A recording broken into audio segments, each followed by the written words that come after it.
Hey, what is going on, everybody? Welcome back to another Whiskey Wednesday night here on the Mash and Drum. It is actually an episode of Off the Still, episode 3. Off the Still is the special series when I invite industry insiders, whiskey makers, master distillers, and tonight, in this case, a whiskey barrel expert. Not to mention, among other things, just a great person in general. One that I had the pleasure to meet while at Jack Daniel's. Got to talking a little bit, and he agreed to come on and talk his expertise in whiskey barrels. And I couldn't be more excited. We're gonna invite him on here in just a little while.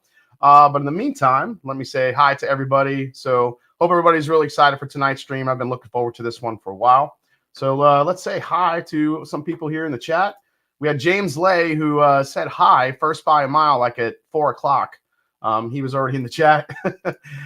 William Wiley's here. He said just got home from Lynchburg. Said made him plenty of time to catch the stream. Yeah, I saw you got some good whiskeys today, man. And happy birthday, by the way. Raise your glass. Happy birthday to William Wiley. I think it's his birthday today, if I remember. Travis Robeson is here. What's going on, Travis? Mark S is in the house. We have Ham Turkey. What is going on? Roscoe P. Coltrane is here. Warren Smith. He is jacked up, ready to go. Pun intended, I assume. We have KCD is here. Joey B. excited for this Master Drum Whiskey Wednesday Off the Still live stream. Excited to have you, Byron Copeland. Absolutely. Dr. Sped is here. Nice review of the JD Age whiskeys. Pause crossed. I find one. I find one of each this year. Getting by with a nice JD single barrel proof rye tonight. That is not a bad choice. We have Tim Cornet in the house. Josh Fritz.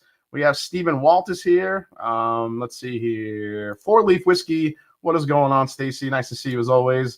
Peter White. What is going on, my man up in Canada? What is doing? Honest Charlie's here. Let's trev this out. Very excited about this show. I've been a big supporter of Jack's Special Reels and their 10 and 12-year statement. Oh, back Jack's Special releases, I assume. Their 10 and 12-year age statements. However, I think one of their best is simply the single barrel proof. Love your show. Thanks, Pete Hansen. Appreciate that. Thanks for chiming in. Corgi Caillou 69. Cheers all. Abrod is here. Let's see. Teddy Ballgame 25. Excited. My first Old Forester barrel proof single barrel pick from let's see, West Virginia. Only took me 5 years to find it on the shelf. Damn, dude, that's dedication. Mike Ives is here. What is going on? Let's see. Michael Schneider. Michael Speakerman is here. Sandeep Chima. How are you doing, Sandeep? Nice to see you as always. David Smith. Don Prince. What's going on, Tiny? Nice to see you, man. Diego G is here. Let's see. Chase Johnson. I found the newest bottle of Woodford Reserve Masters Collection yesterday. Going to crack it open tonight. Oh, that's cool, Chase. Chase, make sure you tag me later. Let me know what you think about it. I'll be trying to hunt one of those down. We'll talk a little bit about it tonight, obviously, a little bit. We have Cheers, Buzalencia. We have JG in the house. MJ is here. What is going on? MJ, EJ, and Lily. Dunny is here. Pink Dan, Katie Turk. Let's go. So glad that worked out for you to have Byron on. He was such a wealth of knowledge on the pick. A great barrel pick experience. Absolutely. We'll get into that a little bit as well. Let's see. Smoke and Firewater is here. Says Byron's the man. Cheers, y'all. Daniel Sutherland is here. And I just have to keep going down and catching up. We have our first super chat of the night. Welcome to Whiskey Wednesday, Jason Friends. Go Niners, says Jeff Winbush. That's right. We'll see what happens in the Super Bowl this year. I'm excited for the weekend. I'm always excited for the Super Bowl. You know, even if my team always sucks every year, doesn't get in the show, it's okay. I get it. It's all right. Blaine Patron is here. Looking forward to this one. What's up, Jay? What's going on, Blaine? Nice to see you, man. Showing up, Marie D in the house. Always got to say hi. Bob Glass having a love affair with Jack Daniel single barrel proof rye. Oh, love that. Yeah, that's some good stuff. Saucy Shane is here. Giselle's Boston is here. Jay said your Instagram post. Let's get you to 100K. Appreciate that. Black Bourbon family in the house. Jason and Brandy. Nice to see you guys as well.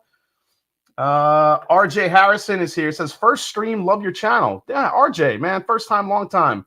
Thanks for hanging out tonight. Appreciate that. Dennis Baker is here, and I think we're mostly caught up. 221. I'll say hi to more people as we get into it, but I do want to go through some news stories here before we bring our esteemed guest onto the channel. So I'm just going to dive right in, guys. Well, first and foremost, today, it's been a long day. Was got to help out with some really fun barrel picks for Russell's Reserve for the state of Ohio. So really excited about that, and you know, just to be part of that for this year again, I thought was you know, just an awesome time.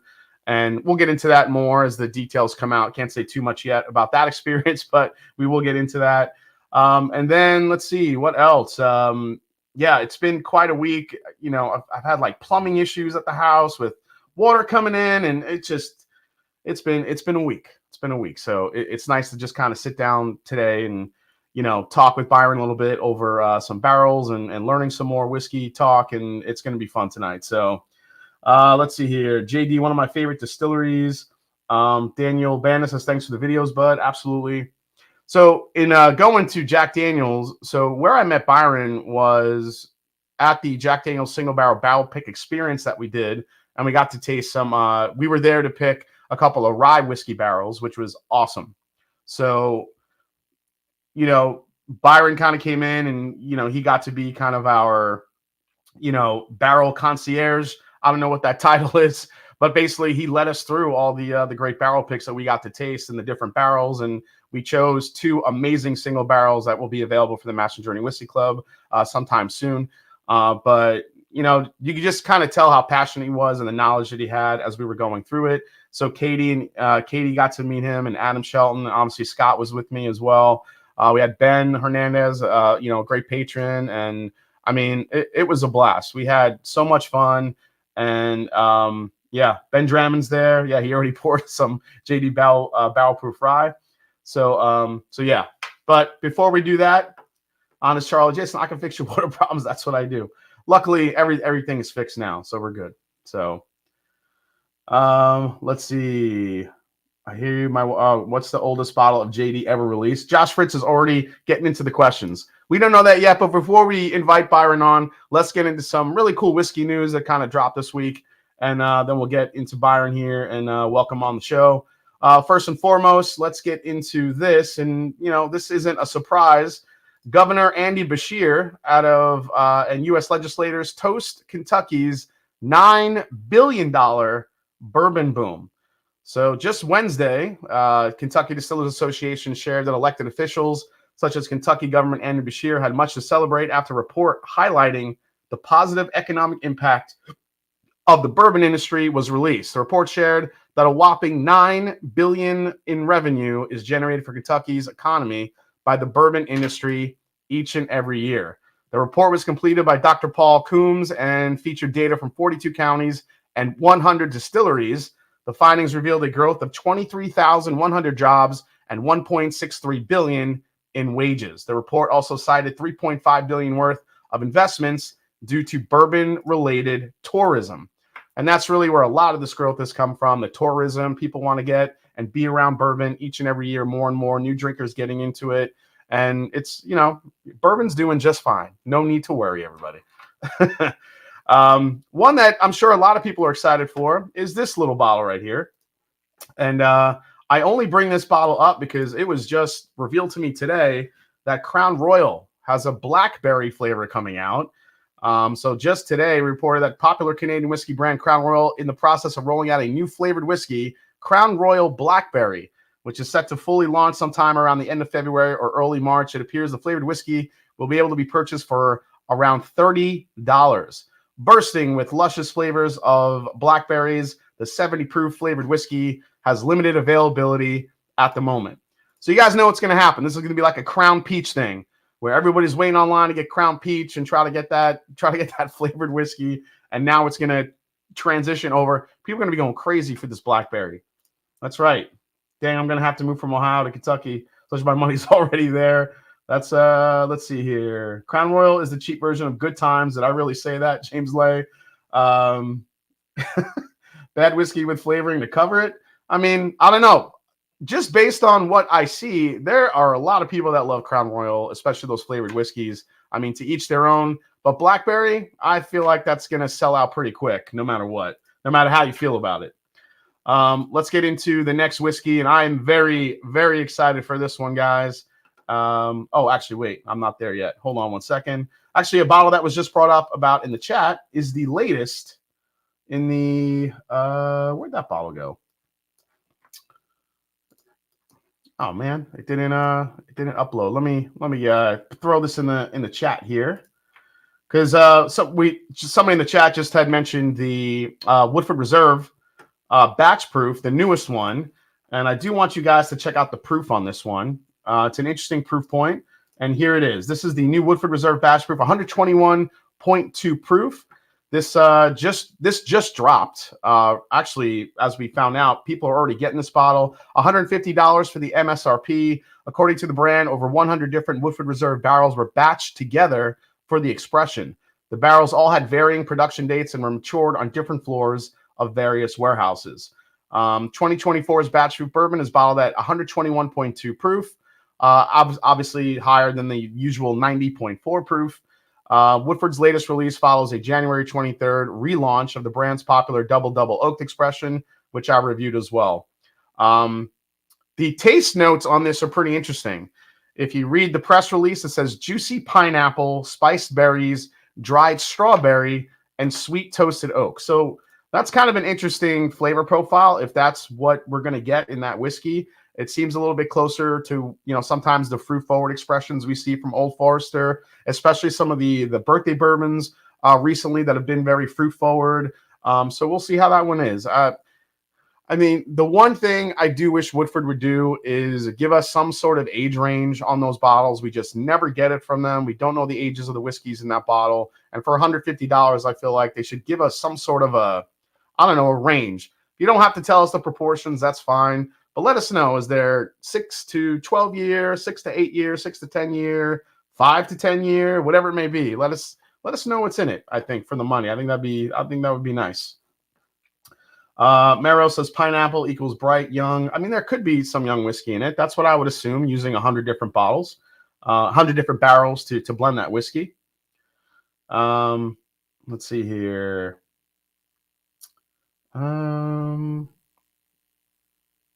Been working on this week. If you want to try, they're talking coffee. I like those batch proofs. Wish they were a teensy bit cheaper. Yeah, I concur with you there. All right, let's go into this release right here, which I'm super excited for, guys. This is the latest in the Heaven Hill Heritage Collection. This is the 18 year from that was just announced. Actually, last week, just missed this announcement. I think like the day after I streamed, which was on Thursday. This expression is an 18-year-old Kentucky straight bourbon, houses some of the distillery's oldest whiskey in the blend.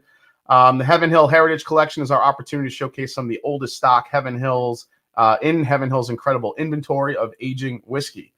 The limited release hosts a suggested retail price of $300 per 750 milliliter bottle and will begin to ship in March. The Heaven Hill brand claims the release is composed of 133 barrels distilled in December of 2005.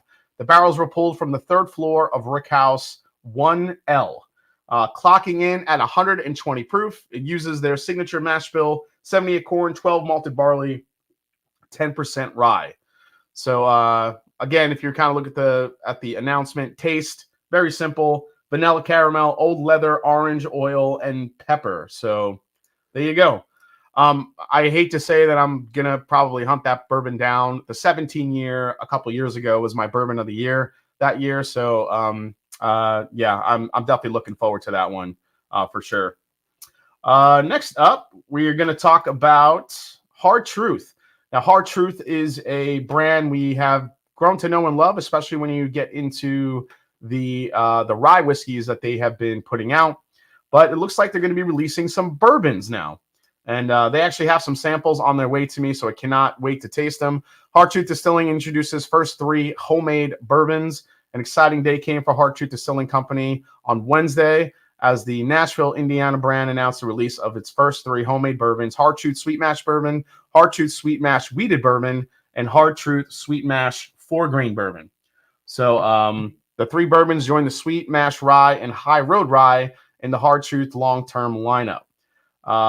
Mash bill of 73 corn, 19% rye, and 8% malted barley. The wheated bourbon mash bill, 69 corn, 19% wheat, and 12% malted barley.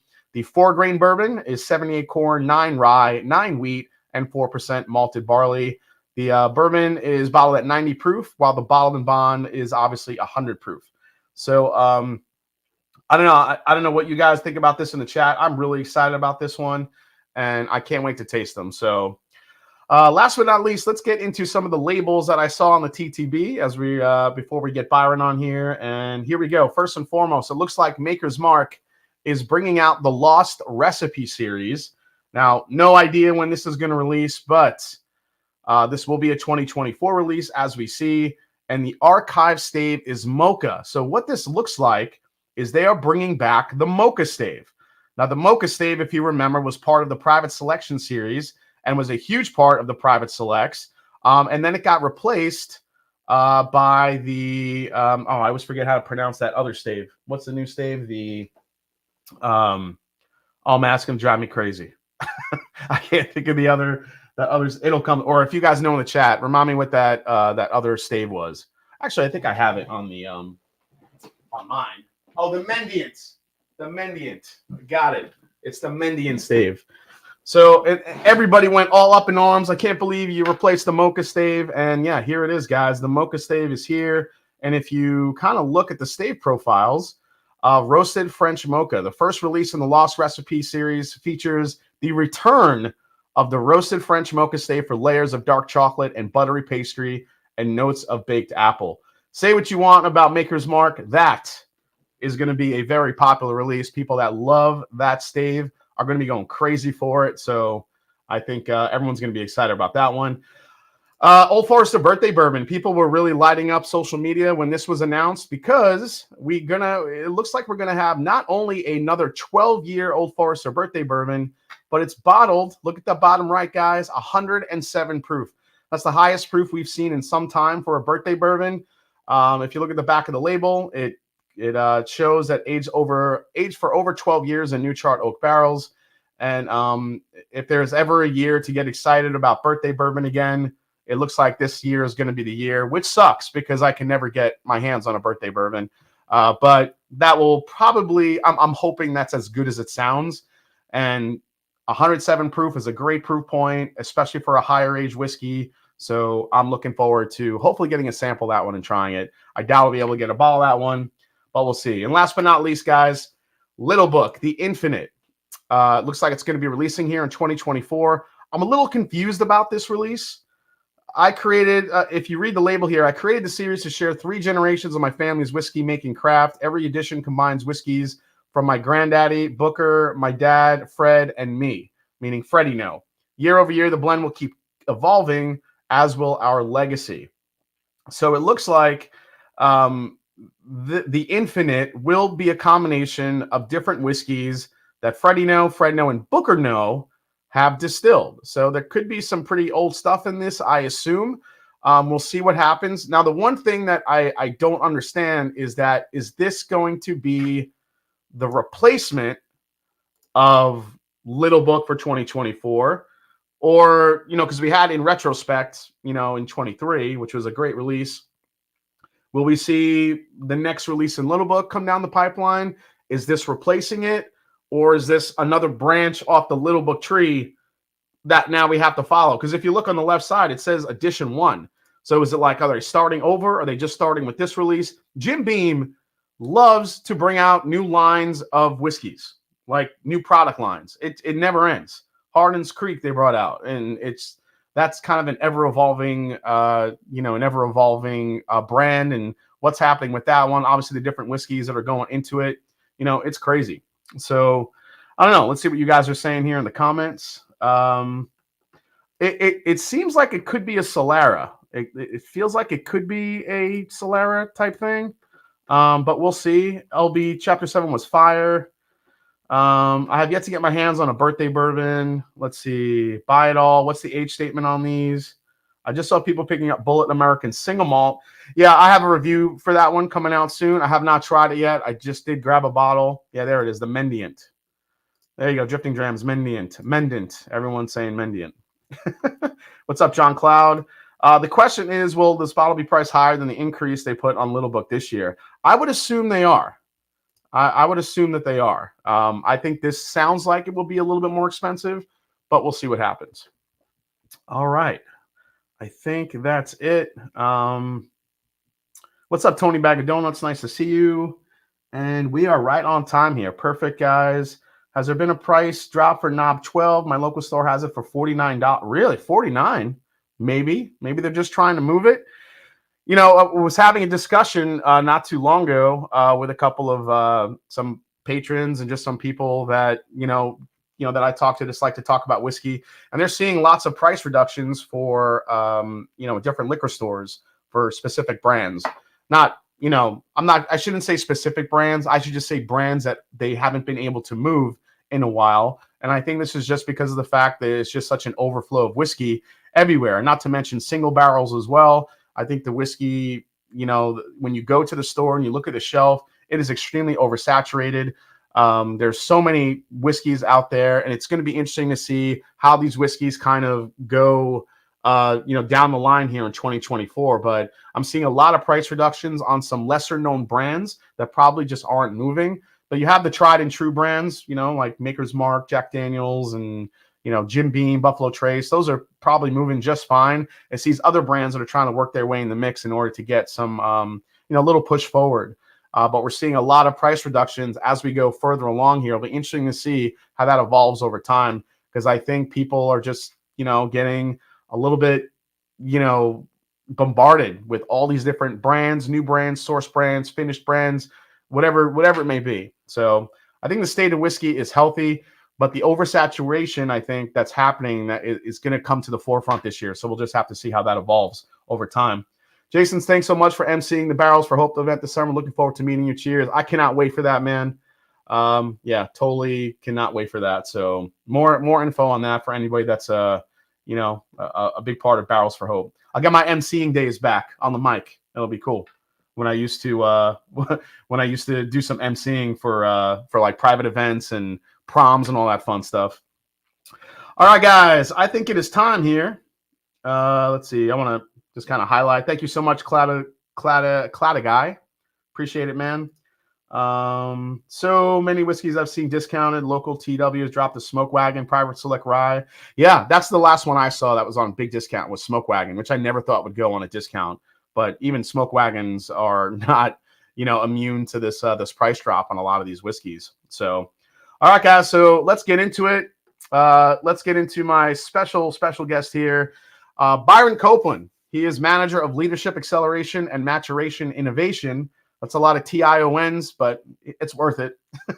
At the Jack Daniel Distillery, he was the first participant in the Nearest and Jack Advancement Initiative's Leadership Acceleration Program. From the time he entered the program in 2020, Byron has gotten a taste of all aspects of the whiskey making industry, from innovation to research and development, quality control, and packaging. Serving as an ambassador for Jack Daniels, Byron conducts VIP tastings and barrel selections and is an official whiskey taster for Jack Daniels. Before coming to work to Lynchburg, Byron spent years learning the time-honored of the craft of the cooper or barrel maker at the Jack Daniel Cooperage. He worked in each department of the cooperage and became an expert in the barrel making industry. He oversaw special innovation projects and eventually managed the white oak inventory needed to produce barrels for the best-selling whiskey in the world. So that's quite the intro, and let's bring him on, ladies and gentlemen. Welcome to the show, Mr. Byron Copeland. What is going on, man? Hey, Jason, thank you for having me. I've been I was listening in, so taking my notes too. Taking your notes. Yeah, we're about to take notes after all the stuff you're about to teach us tonight. So looking forward to that. Yeah, hopefully I can live up to those expectations that you so gracefully set out there. So yeah, it'll be a fun night. So Byron was our our VIP or barrel select kind of concierge, and kind of took us through the whole thing. And as I mentioned earlier, Byron really, you could see his passion as he was just talking about Jack Daniels and everything that he's been through to get to where he is. So Byron, just introduce yourself a little bit and tell us what you do presently for Jack Daniels. So again, thank you for having me. So tell you a little bit about myself. I actually been in the whiskey industry since 2015. If you go back to where I started at the Cooperage in Trinity, Alabama. So I got my start there. I spent about 5 years there. leading teams in every one of the departments. So, the breakdown of a barrel. So the staves, the heading, the raising of a barrel, the toasting, the charring, the hoops, every part of making a barrel, I led teams in that. And then when I left off, I actually was over the seasoning of the wood. That's most of you all know what seasoning is. So I had about $10 million worth of inventory on the yard, and we allowed that to season before we brought that in-house. Currently, you said it, and you said my title is the manager of leadership acceleration. That's what I went through to get to, accelerate my career. Then my title is manager of maturation and innovation as well. And I work at the distillery, but I also do a lot of traveling around the country talking about our whiskey. So I get a chance to do that, and that's the funnest part of it. So getting to travel around and meet new people. So. I do want you to get into that a little bit. Tell us about the advancing the progress and, increasing diversity in the industry. You talked about the leadership acceleration program when we met. How important was it to you? And tell us how it's kind of shaped your career and what you see it doing for others. Maybe not quite on the same path as you, but people that are getting into the whiskey business. Well, let me just tell the guests exactly kind of what the leadership acceleration is. So going back a little bit, so Uncle Nearest, Nearest and Jack Investment Initiative is the parent, or what we started first, right? So I was the first one to go through the leadership acceleration program, which is just one of the pillars. So we have the business incubation program, which we take a minority-owned business and we give them all our tools and kind of help them with the marketing, everything that they need to kind of help progress them as well. So that's one aspect. And then two is the leadership acceleration program, which you said I was the first one selected, and I kind of will lead into, telling you about my story. But then the third is the Nearest School of Distilling at Montlow Community College right there in Lynchburg. Yeah. So for me, just to tell you, I kind of live my life being a ladder. So this program, the Leadership Acceleration Program, when I was selected for it, I can tell you, man, just a funny side. I jumped up, I screamed in one of the manager's office because I knew at that time I would be the one kind of leading the charge. And you're talking about diversity and inclusion. So me wanted to be the one that's always lifting someone up or lifting something up to get higher. That's who I am as a person. But again, being in this position, it just matched up pretty cool and pretty nicely for me. So you stated it. So I got a chance when I was selected. I got a chance to Brown-Forman, go there, R&D, so research and development, spend time in different our sisters. So Woodford Reserve, Brown-Forman Distillery, Old Forester. Got a chance to spend time with them. Got a chance to go to headquarters. So everything that we talk about as far as grain to table, I learned a lot of that. So it was accelerated, but I did in 3 years. I learned a lot of that, and then I actually moved my office to the distillery. I was promoted, got a chance to learn how to distill whiskey. So you talk about somebody who spent a lot of time making barrels, but then getting to marry that up with the distillation part. So fermentation, distillation, and then maturation. So learning that as well. So that's the whole 9 years of what I've done in the whiskey industry. So that's a lot. 9 years now. When I was reading your story, I had, it kind of plucked a little bit of a heartstring, I should say, because, there was a nice story about your grandmother. I was extremely close to my grandma. I still miss her each and every day. Tell us about your grandma and how important she was to you and how it might have even kind of driven your interest in whiskey. And Jason, I will tell you this. My grandmother from Fairfield, lived in Fairfield, Alabama. And for me, she always had a lot of people in the neighborhood over at her home. So she would have these gatherings. It's so funny that I always tell this story. I thought that a lot of those people were my aunties and uncles. I was like, hey, that's my uncle. but to find out they were just people that always matriculated and came to my grandmother's house. That instilled a lot in me, even in my neighborhoods, even in my communities. I always want to bring people together. And that's just who I am as a person. But then let me touch a little bit more on when you were talking about diversity and inclusion. So being the first to do this, Brown-Forman actually and Jack Daniel was one of the first to even talk about a program as such, and being able to lead that. It's a lot of weight, but it is amazing to go to places that I go, and again, I'm talking about whiskey. I'm getting a little nerdy, and I'm talking about different things, but I'm meeting people that love the same thing, right?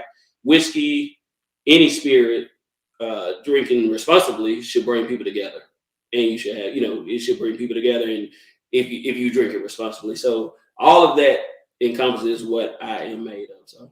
Yeah, no, that's awesome, man. I agree. Like, my grandma, I always give credit to my grandmother for kind of giving me the palate I have, because she was just always cooking and always having me tasting different things.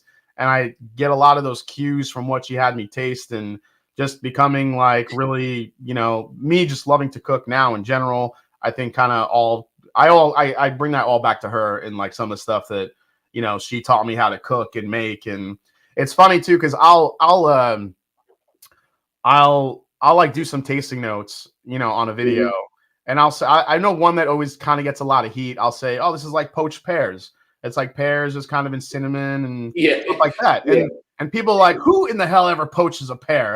What is that? What does that mean? I'm like, well, my grandma did, so I know what it smells like. So if you've never made it or tasted it or eaten it, you're not going to know what the hell what I'm talking about. So, well, when you tasting, I mean, you did it together, right? We did those barrel picks. So when you tasting whiskey, it's just based on what your experiences in life are. So even when somebody said it tastes like leather, and the average person will be like, man, when did you taste leather? Well, if you played baseball, you were sitting in the infield or the outfield bored, and you were just chewing on one of those strings. Tastes like leather. So I mean, it's just literally based on your experiences. And I will tell you this. So I love cooking. My wife will tell you, my son will tell you, I cook a lot. So I got that from my grandma. My family is, we cook a lot. Even my dad, my father cooks a lot. So that's ingrained in me too. And then also, we didn't choose to wear these hats together. So we did not choose. This was not planned. Not on purpose. Not on purpose. This just happened organically. It's amazing. All right, so let's get into it, man. Let's get into this barrel. Let's get nerdy. Here we go, guys. Get out your notebooks. Let's start it up with the first question here. So you spent years learning the time-honored craft of the cooper, barrel making, whatever you want to call it. You worked in each department of the cooperage. You became seemingly what became an expert in the barrel making industry. Just tell us a little bit about what that experience was like. Kind of going from the beginning to becoming and just overseeing all that inventory you were talking about. Just kind of take us through a little bit and what it was like to work at the Jack Daniel's Cooperage for so long. I will tell you that making a barrel is tough work. It is very tough. So when you look at it, we use white oak, and just a tricky note, a question out there that I asked you, I believe. I think I asked you when you came to do your pick. So most people think that you have to use white oak to make Tennessee whiskey or bourbon, but that is not the case. It just has to be in a new oak charred barrel. So any oak that you want to use, it has to be in that. So the reason we use white oak in America, because you have the Appalachians, you have the Ozarks, and that's where we get our wood from. So that's why we use white oak per se. But so, white oak, when we cut down that tree and comes to the mills, it is a high moisture content. And for those out there, when you cut it down, you want to season that wood, right? So you cut it into the staves and you cut it into the heady material. But that wood is going to contain a lot of water. So that moisture is going to be 40, 50, 60%. Let me solo you here, because I do want people to be able to kind of see what you're talking about. Let me get you in here. All right, you can hold that up now. Go for it. Yeah, and I just brought this. I thought this would be cool to show. So this is white oak. This is heady material per se, but the stave will be 36 inches. So when we get that wood, it goes to the mills, right? And they cut it down to the staves or this heady material, and it ages there or matures there or seasons. And so what you want to do when you season wood, that's just letting the air, natural rain, natural water hit it. And that wood is seasoning. You're going to lose some of those tannins. That tannic acid. So you're going to lose some of those. You're going to soften that wood up. So that is kind of maturing your wood, getting ready for it to come to the cooperage. Now, when it comes to the cooperage, it's still not ready. So you talk about 3 to 4 or 5 months sitting in the mills. It then comes to the cooperage, and it sits there on the yard. That I said I was over that inventory, that $10 to $12 million worth of inventory. So to sit there and season as well for about 6 months. So we want the coolest thing. If you ever came to a cooperage or in the mill and you saw it raining, you went by a stack of wood, you'll see brown water flowing off it. That is some of those tannins running out of that water. Just like so tell us. So kind of bring us back to the beginning. Tell us the beginnings of a whiskey barrel. What are those specific attributes that a tree must have before, or that white oak tree? Yeah. What are the stats or specs of a tree that is tagged to become a barrel? What does that tree have to have? So we have merchandisers or people that look at that the width or the diameter of a tree. So it has to meet those expectations. And I can't give you the exact diameter of it, but yeah, it has to meet that, right? So you don't want a tree that has a lot of knots in it. You don't want any of those things because knots lead to leaks, and you don't want to have a lot of wormholes or a lot of different rot and things like that because this barrel has to hold whiskey. So those, you don't want those defects. Now, some defects you can fix, but to your point, so when we're cutting that tree down, somebody is actually looking at it and saying, hey, can I utilize this? Or can we buy this from somebody, a logger per se? So that's the beginning of the process. That's so think about where the white oak comes from. So it's going to come from Virginia, West Virginia, North Carolina, Alabama, Georgia, Tennessee, Kentucky, again, the Ozarks, and not too far west. So all of these are really coming from across the country. There's not one specific source that you're getting your white oak. It's really coming from various places. That is correct. So you just don't go too far south. So think about that. So about the I-20 line, you don't want to go too far south, and it doesn't grow well in the west. So you got to think about where white oak grows. So the eastern part of the United States. But you get so many different states that you can have in a barrel there. All right, so we got into this conversation when we were there. Why American oak? What is it about that white oak?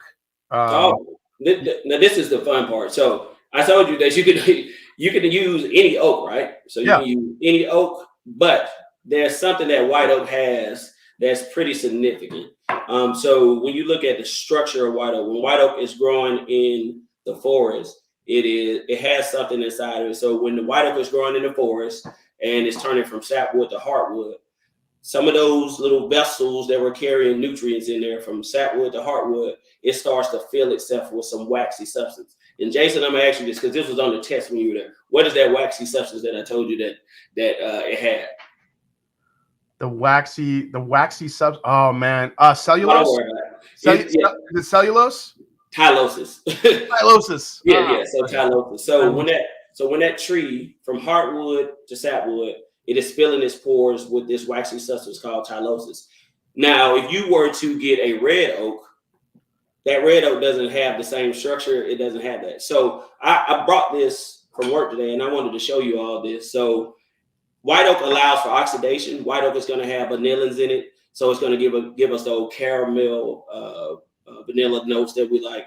It also has something inside of it called whiskey lactones. So the cis and the trans isomers. So those lactones are going to give you like a spicy coconut flavor or like a coconut. So these are all the things that we're pulling from this white oak. That's what you're getting. So I'm gonna show you something. Maybe you can pan out. Yeah. Let me get you in there. So the reason we use white oak again. So if this was red oak sitting here, so hopefully y'all can see this up close. This is just a drop of water. So white oak with that tylosis, if you see this drop of water, if this was red oak, you can kind of see it bead up on there. I don't know if y'all can see that. Hopefully y'all can. But that water is beading up. It's not going inside. If this was red oak, this is something that we used in the cooperage that we can say, hey, if that was red oak, hey, let's use this. And all you have to do is put a drop of water on there. You can see it's beading up. Mm-hmm. That's the power of white oak. It has that tylosis inside of it. And then the way we cut it, when we quarter saw it has medullary rays that kind of run perpendicular to the tylosis or the growth ring. So that's why you have to cut it quarter saw, but that's the importance of using white oak. Now, French oak and all those things, they're going to have tylosis in it, but certain species such as red oak does not have it. So I did want to show you that. That's a little science test there that will kind of help you understand why we use white oak. And then when you talk about the smokiness, the oakiness, the vanilla, the caramel, all those things that you're getting out from a white oak barrel, that's why we love Tennessee whiskey, and that's why most people love. So this is a great question. A question I had: wouldn't oak from different areas taste different from each other, or does it not matter once it's seasoned? How does that work? I will tell you this. It is going to be a difference. So when we make a barrel, we're not specifically, unless we want to, say, hey, we're pulling this from Tennessee or we're pulling this from Alabama. So those are mixed when we're raising the barrel. Now, if we wanted to, we can say, hey, let's segregate this and make sure we know this all came from one place, one state, one forest, one, or wherever that forester has. So you can do that. But to your point, no, they're all together, they're going to kind of taste the same because they have that same structure. But there's been some tests and some studies out there. Hey, if you just hone it into one tree, one forest, then yeah, potentially you could kind of taste that difference in it. But that's nothing that we've done thus far. So. All right, so from beginning, so you talked about once you get the trees, once they're milled, they get on premise, you start seasoning them. I think you mentioned it before, but again, how long does it season for? What are the benefits of air drying or seasoning the wood outdoors besides just getting rid of those tannic and those acids you were talking about? Yeah, so when you're naturally seasoned, and just go back, so we really wanted to age or mature or season about 6 months out there or longer. The longer the better. But too long, you're going to start getting a little bit more rot in those things. But the longer the better, you're seasoning, you're softening that wood. So that's what you're wanting to get. Now, we air dry it, but the moisture is still not where it needs to be, right? So that moisture can still be upwards of 20. But we want to get that moisture down below like 15 to 12. So you actually, now if you dry wood, I'll ask the audience, if you dry wood fast, what is going to happen to it? That's for you too. Oh, wait, I'm sorry. I was reading the comments. Can you ask me again? So if you dry wood too fast, let's say if I don't air dry it and I don't let the Mother Nature take its course, if I dry this fast, what's going to happen to it? I feel like it's going to get brittle. Yes, it's going to get brittle, and you're going to have these microscopic little fractures in there. So that won't be good for your barrels. So The longer, the better. So you don't want to dry it too fast. Even when you put it in your kilns and you're kind of drying it, you're gradually drying it down to that 13, 14, 12%. So you dry too fast, it becomes brittle, and then you won't be able to do this. So if you bend this wood in the shape of a barrel, you won't be able to do that. That is going to break. And you're going to have cracks in there, and you're going to cause leaks per se. So are you guys, now you don't have to, if this is kind of, proprietary information, you don't have to say anything, but is generally the same amount of time used for each cooper when it comes to seasoning, whether it be outside, inside, air drying, naturally drying? Are there different lengths of time for seasoning depending on different whiskeys that are being created? Like, you obviously don't have to say anything that you guys are doing specifically, but does that type of stuff happen? Yeah, I don't mind. I won't tell you the brand, but it's a Brown Farmer brand. Sometimes we have aged some wood longer, okay, because that was the profile that they were trying to make. So you're talking about 2 years and upwards. We have done that. So okay, but I don't know what other cooperages or some of the ones where we source or what have you. I don't know what they do per se specifically, but again, the longer the better. So the longer the better. You don't have to get up to the 2 years per se, but you definitely don't want green wood being made into a barrel. Yeah, no one wants to taste that. Yeah, you definitely don't want that. So yeah. So all right, so the wood's ready to go. It's been seasoned. It's up to spec. Tell us about the beginnings of creating a whiskey barrel. Where we know you guys are sourcing the oak, but even before that time, is there a defect or quality control process? Are you guys looking for knots and cracks and anything else that could maybe be a detriment to the structure of the barrel? Yes. So I already told you what we do. The mills so they look for quality defects, send it to the cooperage. So when this dried and it comes on the inside. So what I'm doing as a person that's working on the inside, one of my team members, what they would do, they would look for defects on this piece of wood as well. So you'll look for like a sap line, and if it's too much of sap, then we would cut this off with a rip saw.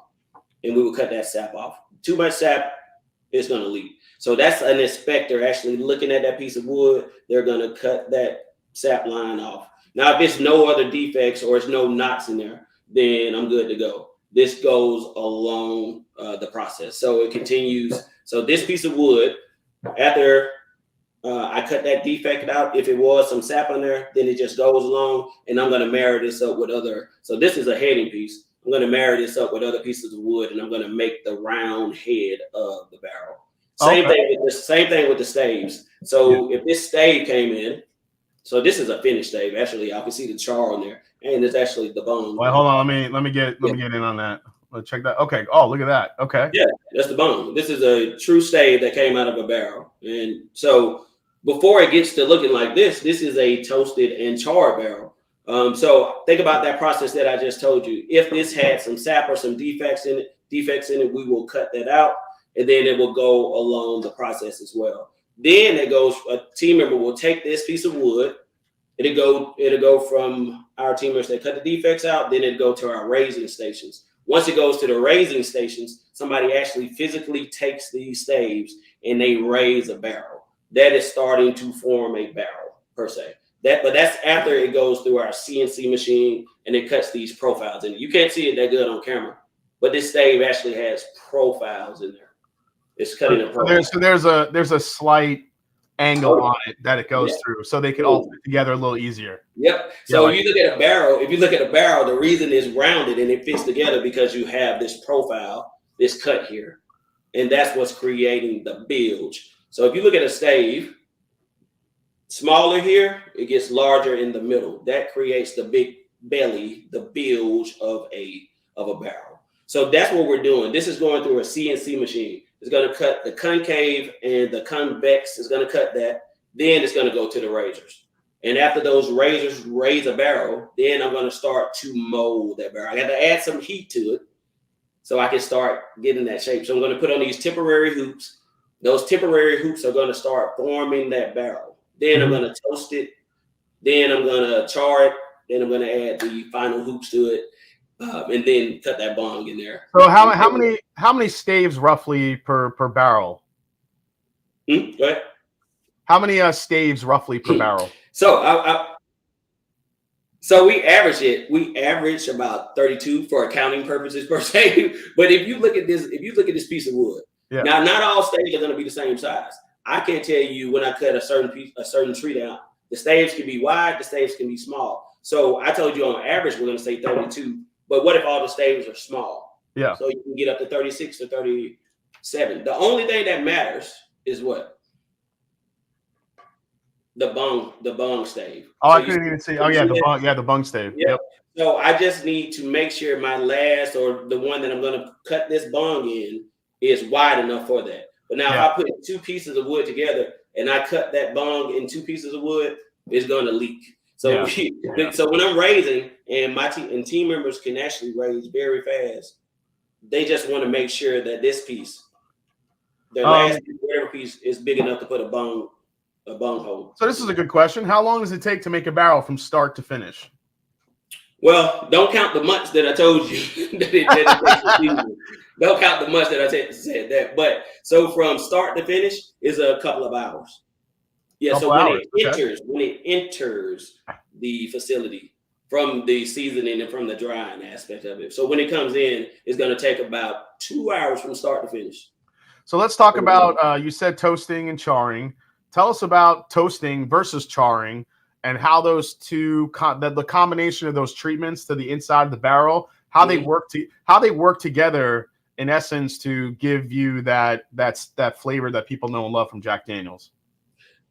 I will tell you this. So I wish I had one. I thought I brought a toasted stave. I wish I had one. So we toast the barrels first. Those barrels are toasted. And when you think about this wood being a complex sugar, so what's going to happen when you toast something? It's going to caramelize. So if you imagine putting some heat to this, not direct fire.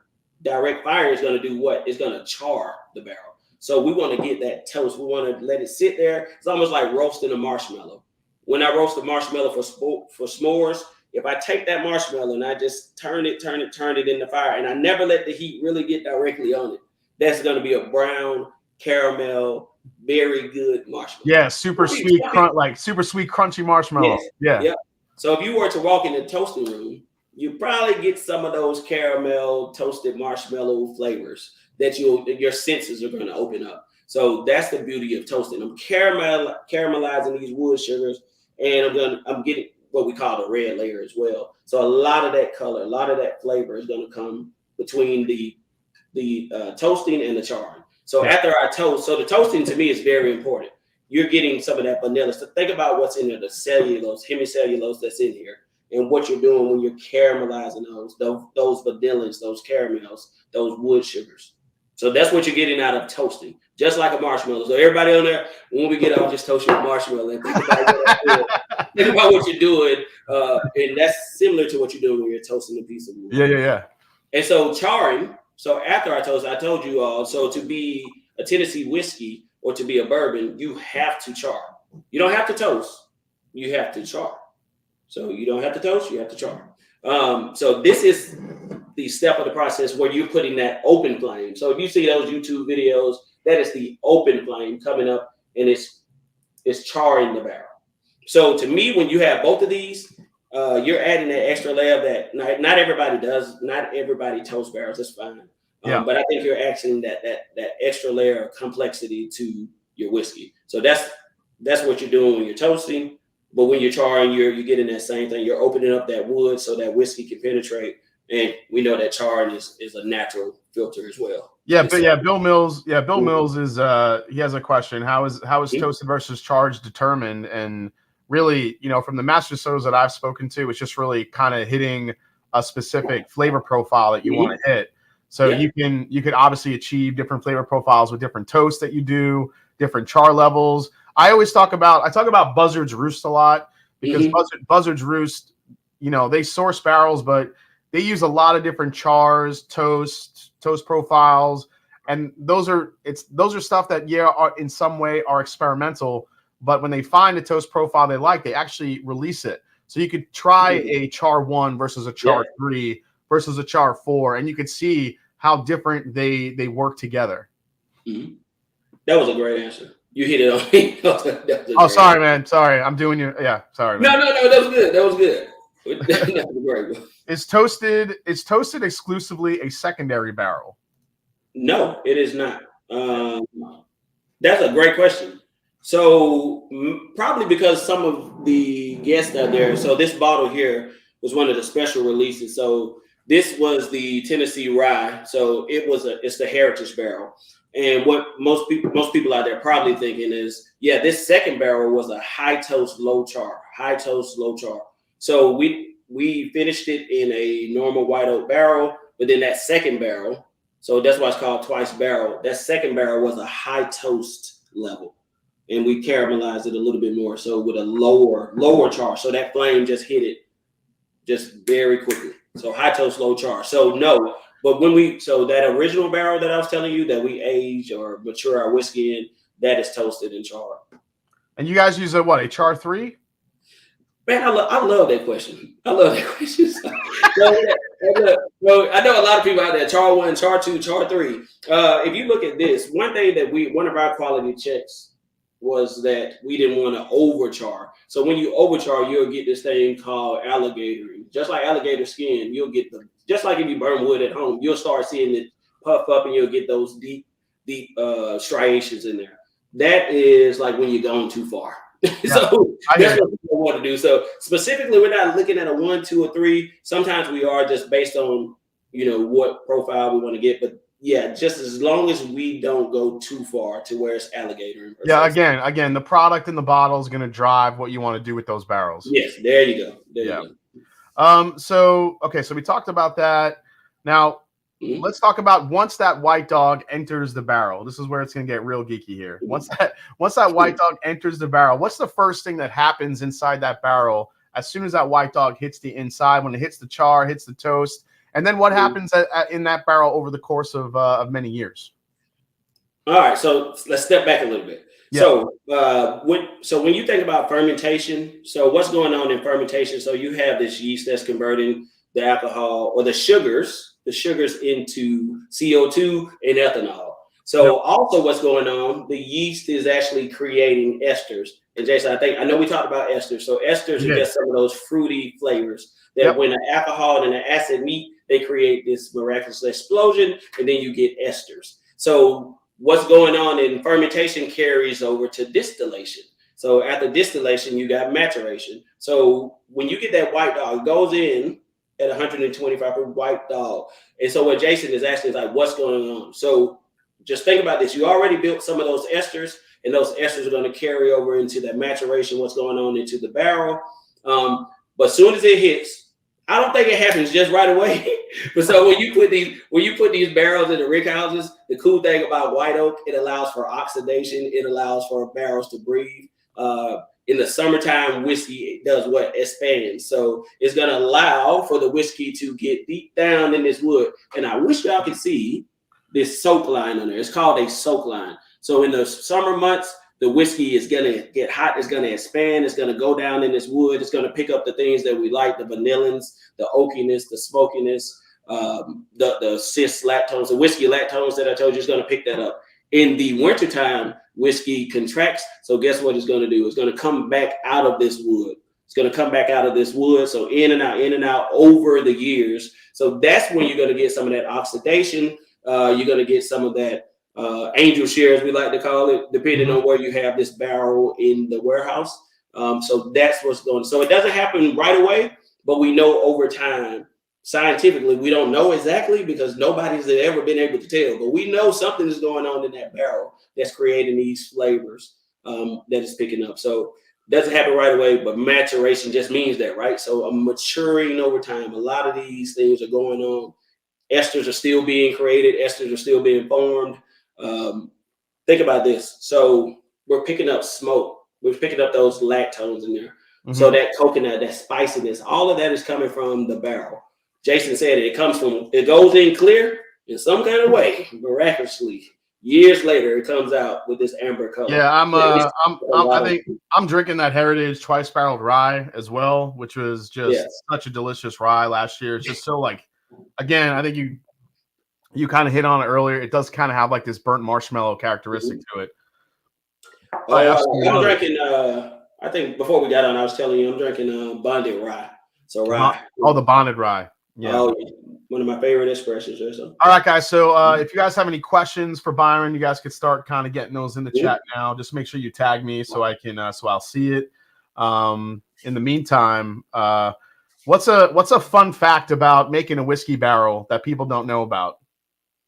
Oh, I got a couple of them. So 9 years ago, I didn't know this. So you see a whiskey barrel at Home Depot, Lowe's, or Cracker Barrel. A lot of people think that whiskey barrels are held together by nails, but it is not the case. It's only held together by pressure and those hoops that squeeze down. But you have to have a liquid in there. If you don't, the wood is going to shrink up, and those the staves are going to kind of crumble and fall apart. So if you see them out there, you see nails in there, that's just because you don't have liquid in there anymore. That's a little known fact. So those hoops are going to start to slide if you don't have liquid in there. You're losing that pressure. So I didn't know this. I thought it was like how is a barrel held together just by the pressure in the hoops that's holding it down? So a lot of people don't know that. And then also just a little known fact, I want everybody to walk away knowing what tylosis is. Jason, you didn't even remember the name. So yeah, I did not remember tylosis. I don't know why I remembered cellulose over tylosis. You talked about cellulose too, and I'm like, isn't it cellulose? But tylosis, that makes more sense. Those are the cool things that not a lot of people understand that, and then also learning that it does not have to be white oak. It can be any oak, but it has to be a new charred barrel to be Tennessee whiskey or bourbon. So those are some of the key factors. All right, so let's get to some of these questions here. Are chiseled barrels just used for Cooper's Craft and Sinatra? Any other new products? Those barrels seem to do great things. Should I answer? Well, sometimes, yeah. So you get darker colors. So they've been used for other things. So what the question was, he or she, what that question was is, so Sinatra barrels, they're grooved. I like chiseled though. They're grooved. Yeah, So when we build that barrel, we toast it, we raise it, we toast it, we char it. We have a machine that goes down and it grooves these little 3/8 of an inch notches out there. So all the tidbits falls in there. So you're opening that barrel, that whiskey up to more of the oak per se. But we leave all those tidbits in there, and then we put the other head on there, and then we fill that. So that is what a Cooper's Craft or a Sinatra barrel. That's what they're asking about. So it's very special. Fat guy, little sips. Not sure if you're asking questions from the chat, but why does the alcohol content in the barrel increase over time versus decrease if alcohol is more volatile than water? Well, that's a great question. There is science behind that. So I will give you this analogy. In Kentucky and Tennessee and stuff, so you're going to have a little bit more heat per se. Now, depending on where you have that barrel in the warehouse. Now, if it's on the bottom floor, then you may never lose a lot of that water, because it's like a cellar. When you walk into your house, it's cool and it's damp. So hence Scotland, you can age whiskey forever, and it probably won't lose a lot of its. You won't have a lot of the angel share per se. Yeah, I've never been to Scotland, but I'm pretty sure that's how it works. So, but scientifically, yes, that is a great point there. So you're gonna lose. Sometimes you're gonna lose a lot more of that water when you have that. Well, you have that oxidation, you have that angel share there. So now I can't get it down to the granule fact. That's why I'm not going to stay on that one too long. But that is what's happening in a barrel. Scientifically, when you talk about it, the hotter it is, the more apt that the water is gonna, kind of burst out of that barrel, and the alcohol content will start taking over. Whereas on the lower floors, where it's a lot cooler, the water really doesn't have as much any place to go because of that evaporation, because it's cooler. So the alcohol will either kind of stay where it's at, or it will actually decrease over time, which is why you see a lot of the higher age expressions, like a Jack Daniel's 12-year, moved from the top of the warehouse to the bottom of the warehouse. So the angel share doesn't kill it, and all that evaporation happens. And that's why you see like Pappy Van Winkle, which is usually aged on the bottom of the warehouse, where it's cooler and you don't get as much evaporation at all. It's really a great way to kind of control, the evaporation. You're not losing so much, and you could still put a high age statement on a product. So thin, I think there's multiple levels of where viscosity could come from. I think it could come from distillation. It could come from the yeast strain. It could come from the fermentation. It could come from a lot of places. Does the barrel have a role to play in viscosity at all, do you think, Byron? Yes, it does. Okay. Because think about this, you can put the same whiskey that's coming off that still into separate barrels. And so you even know this, when you did that barrel pick, you're sitting right there with you. We saw this almost more viscous than the other. It's not different. It's not different liquid. So what's going on in that barrel, the oxidation and different things that's going on in that barrel. Remember that staves we don't know what's going on. Staves come from many different states and stuff. So every barrel is going to be treated differently. Hence, you're going to have I know a lot of people like to look at legs. You're going to have different legs for different, right there coming out the same barrel house right next to each other. They can be totally different. One can be more viscous, one can be less viscous per se, or more mouthy. How big are the bung holes? Any science behind it, or is it simply a place to pour liquid? Can a bad bung impact the product? Oh yeah. So now this, I don't know the size of this, but I remember we used to, at the Cooperage, we used to have to measure. Like, this is one of the quality checks that we would do. So I can't remember the size of it. So I think I told you all, you just need to make sure this stave, one of your staves, is big enough to fit this bung hole, bung inside in one stave. Yeah. So I do not want to put a bung in a joint. If I put it in a joint, then I could cause the liquid to leak.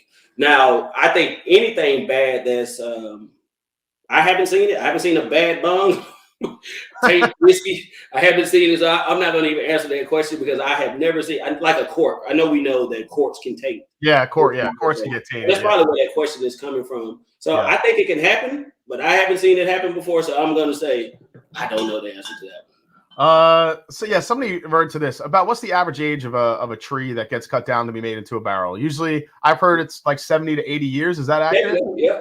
You got it. That is the average. 70 to 80. Let's see here. How old is the average oak to make a barrel? Yeah, we talked about that. How many barrels can you get out of the one single oak tree? That's a good question. It depends, right? So it depends. So we average, I'll say one. I'm gonna give that number. I'm gonna say 1 to 1.5 or so. I don't want to say 2 because that's probably gonna be the wrong answer. So Okay. You don't average that much. Just think about this: a tree before it starts to branch out is only so big, and so you can only get a certain amount of staves out of their heading material out of that before you start getting knots and start getting defects in there. So maybe 2 barrels per se, because you do want 36 inches for staves. Yeah. If you see that. Yeah. All right. So yeah, some questions came up about the used barrels, and I know Jack Daniels and Brown Forman Cooperage, just in general, you guys will share a lot of those used barrels, ship them over to Scotland to be used in to make single malt Scotch. Is there a specific distillery that they sell their used barrels to in Scotland? I mean, I know Brown Forman, they own a couple of Scotch distilleries, so I feel like they would be mainly going there, but I'm not sure if that's something you could talk about. But I mean, it goes to the majority goes. I mean, a lot of it, like 70% goes to Scotland. Not, we do have Brown Forman does have our Scotches per se, but yeah, we had those Scotches even before I don't know, it was still going to Scotland. So a lot goes there. A lot goes to beer. A lot goes to making Tabascos per se, tequila. So yeah, I mean, those barrels are going to be reused, but a majority or a lot of them go over to Scotland. All right, Paul. All right, Byron. We're getting to the nitty gritty here.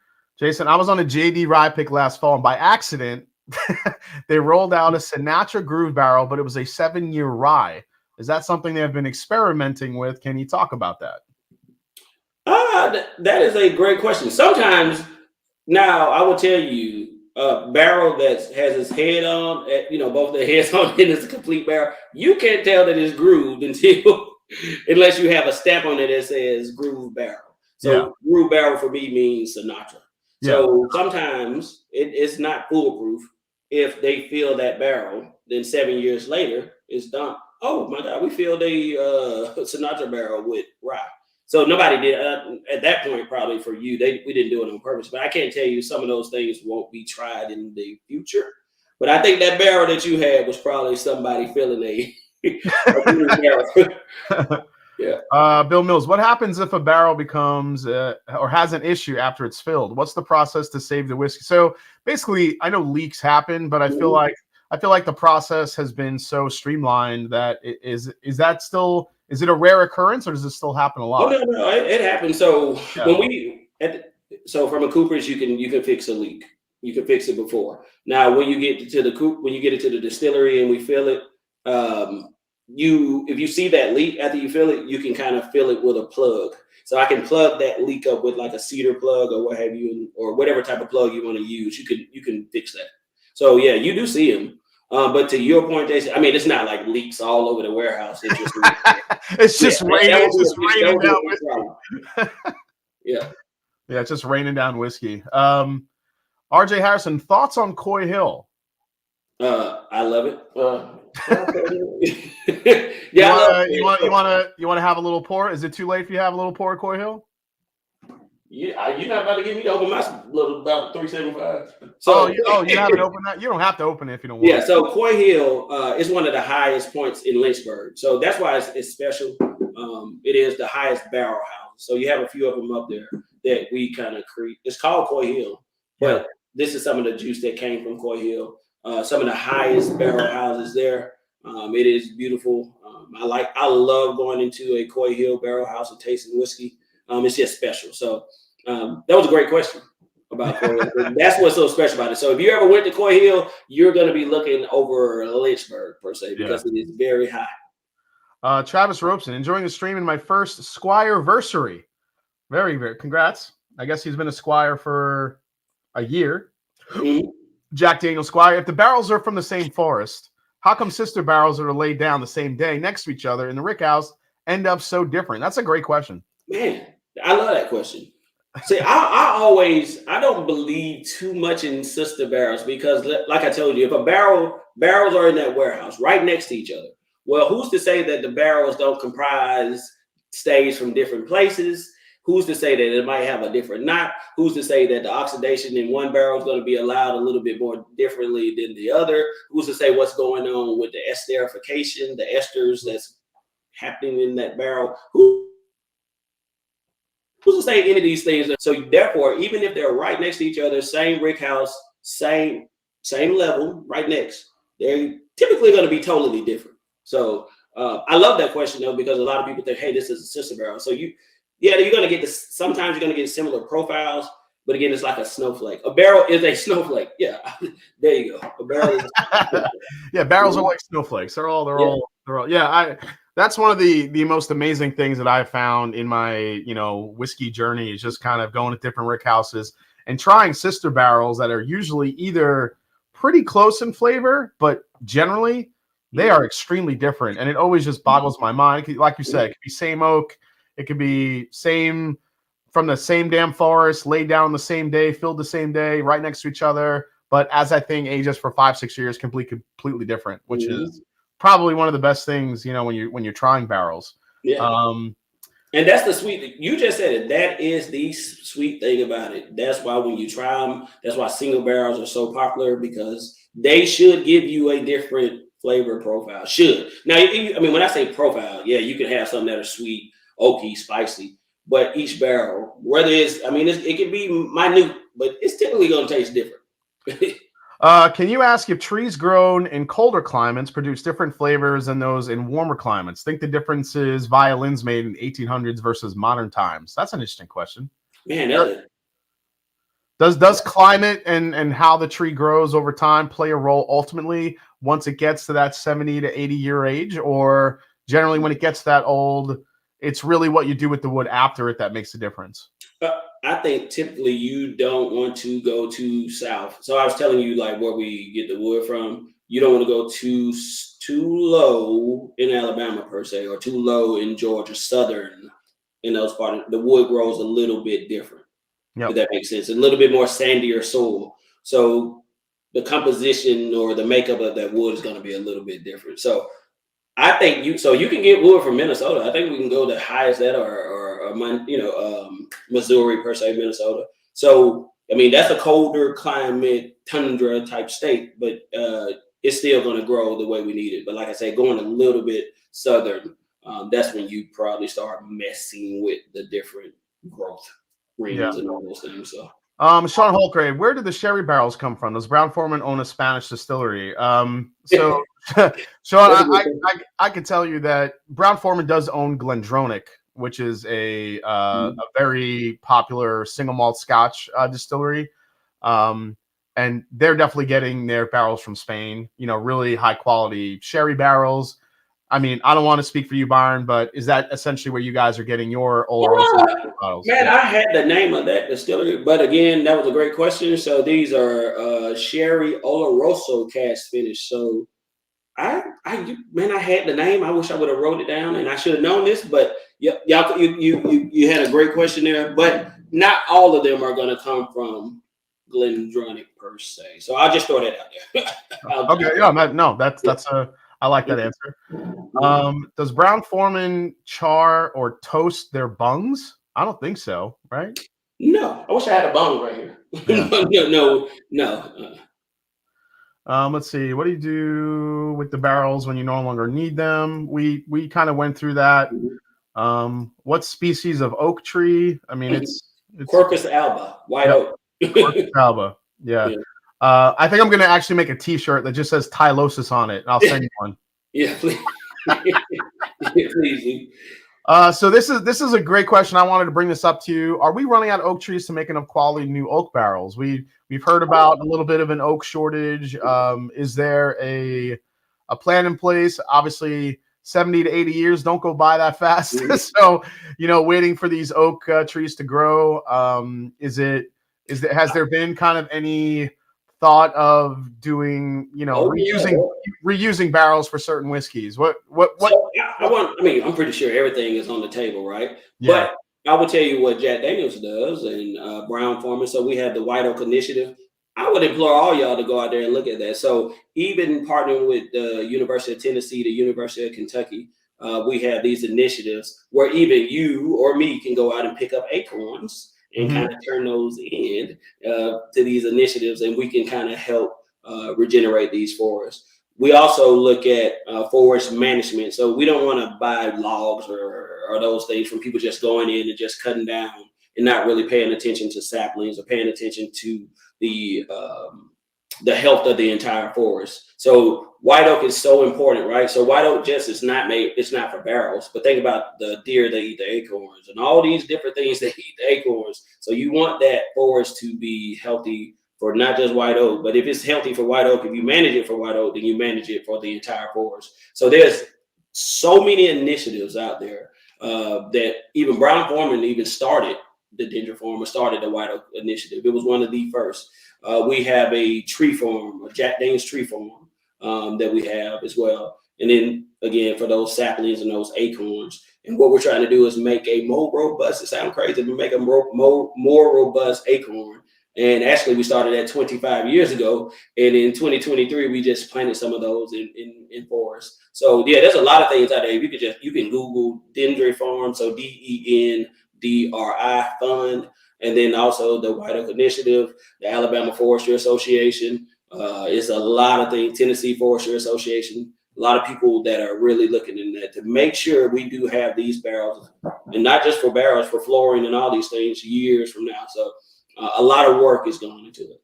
Matter of fact, myself, I went to the Alabama Forestry Association, a meeting down in South Alabama this summer, and I spoke in front of a lot of the foresters and stuff. So they were talking about the same thing.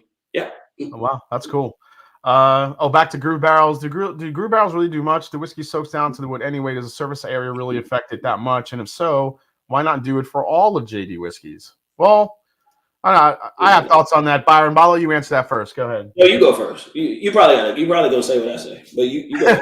Well, I think grooved barrels make a difference in younger whiskeys. That's where you mainly see the grooved barrels. I think.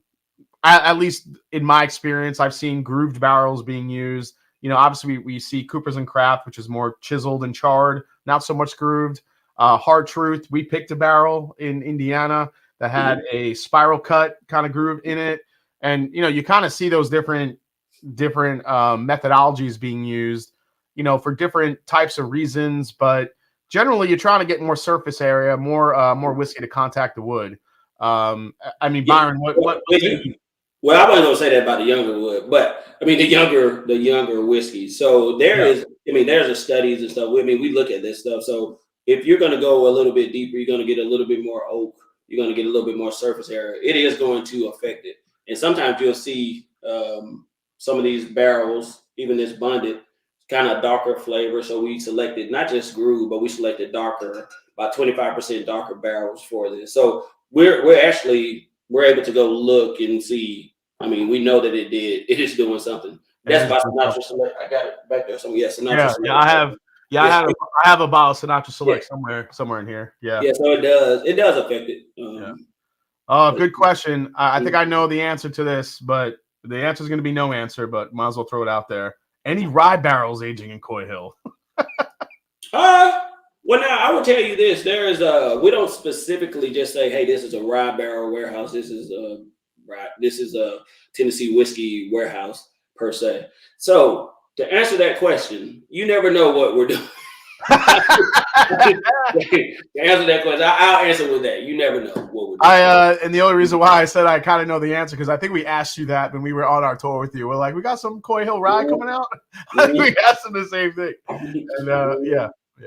You never know what could be happening. This is a great question.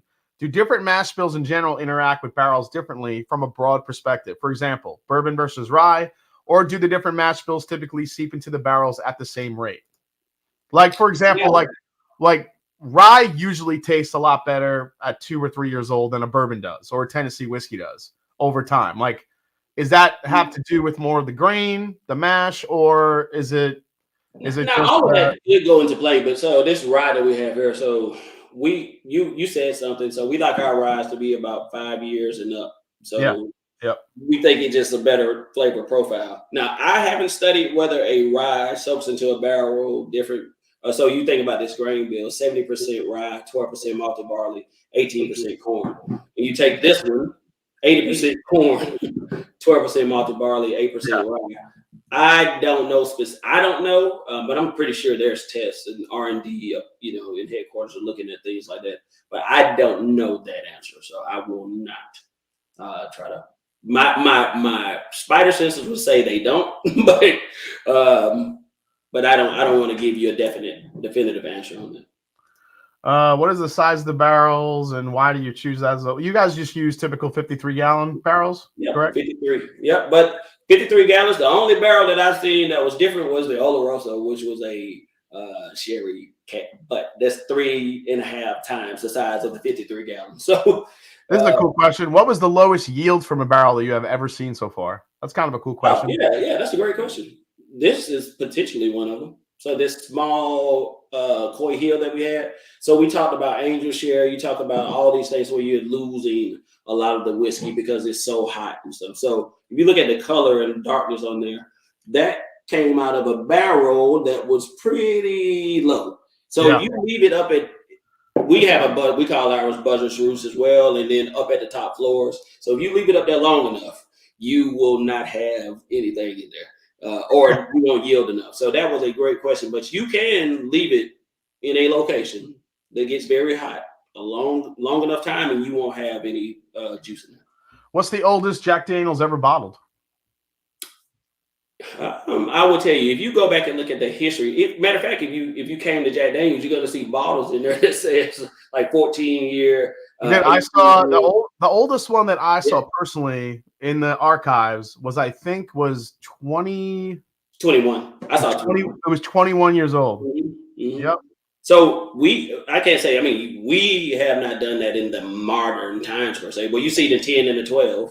Yeah. And they could potentially be more. But if you go back and look at the history of Jack Daniel's, we saw that spec sheet, and it was going down. It had like the prices that Jack Daniel's was charging for all these whiskeys, and he had like 14. He had, I think, there was some. Was it 18 and then 21? Yeah, 14, 18, 21, 12, 14, 18, 12, 10, 12, 14, 18, 21. Yeah.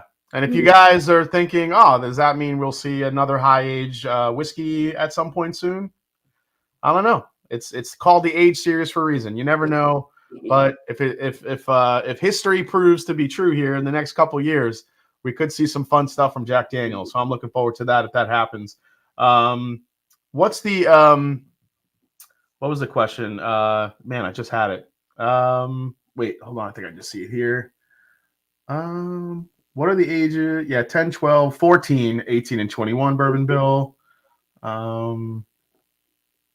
Let's see here. The JD Bonded Rye is delicious, like mint chocolate chip ice cream. That's actually really good. That's actually a really good descriptor for that whiskey, for sure.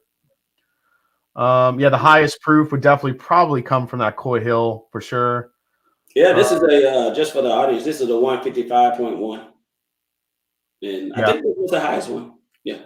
Oh, here's a question. Now I know you didn't work in you obviously have been how do I say this? You haven't been in the whiskey industry, too long. You're still a young guy, but when you were learning and you were cutting your teeth, making barrels, did anyone talk to you or did you learn anything about the oak that was used maybe in like the 80s and 90s versus the oak that's used today and what those differences are? Like why? Because a lot of people always ask, okay, why are some of those differences in whiskey so stark between 80s and 90s versus what we have today? Is it the type of distillation we can do, the fact that we can control it a little bit more in each and every process? Everything's cleaner. It's a cleaner distillate than it was. Does the wood factor in from those ages to today? What do you think? I truly believe that the wood was the same species, or we were using the same Corcus alba that we're using now. But to your point, you think about the processes that have changed. Even at Jack Daniel's, we have a monoculture of yeast, so that's one yeast strain that we were able to separate from going all the way back to Prohibition. You look at the stills that we use, all copper. still, so everything copper. Yep. So all of those things, the cleanliness, all of that goes into play. So I don't think the trees were that different, but I think the processes and the I think those things are what's kind of driving those different flavors and different tastes. Yeah, I agree. I think it has more to do with the processes today. Everything is cleaner. Everything is much more, every piece of, I mean, if you've ever been to a modern distillery and you could see just the screen, telling you every little bit about what's going on in those fermenters. They didn't have that years ago, but now we do. So we can make a cleaner distillate. Jason, Byron's title mentions maturation innovation. Can he speak to what new techniques they're testing or working on to speed up or impact the maturation process? I will tell you, I know R&D is looking at a lot of that stuff, and the world is looking at it, right? The small barrels and all those things that the world is looking to. From my standpoint, and what we do at Jack Daniel's, we are going to adhere to that tested method of putting that whiskey up in those warehouses and letting Mother Nature and the barrels do their trick. We're not trying to speed up anything. We like the flavor profile that we have. We're not speeding up. We're not slowing it down. It's all Mother Nature and what's going on in maturation. But that's a great question, though. That is a great. I like this one too. How does Old Number 7 differ now compared to what Sinatra was drinking in the 50s? Now, I actually heard Chris Fletcher talk about this a little bit, and he said if you go back to some of those older bottlings, the backbone of the whiskey hasn't really changed much. It's Jack Daniel's has been just a stickler for consistency over the course of the years, especially when it comes to the Old Number 7. But Byron, what are your thoughts? You hit it right on the head. I mean, I'm gonna go back to you're talking about the 50s. A lot of different changes have taken place. Now I think whiskey was still made the same, but not as with the sanitation. Yeah, so look, it can't be Father Time. I like that. Right.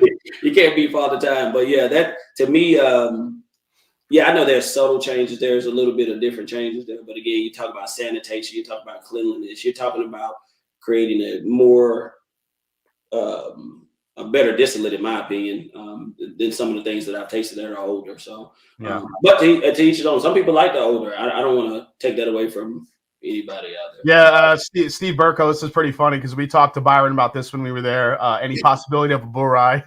We're like, if you do a single barrel proof bourbon and a rye and you blend them, make a Jack Daniel's bull rye, that would be amazing. Well, I tell you, the closest thing to a burr rye is triple mash.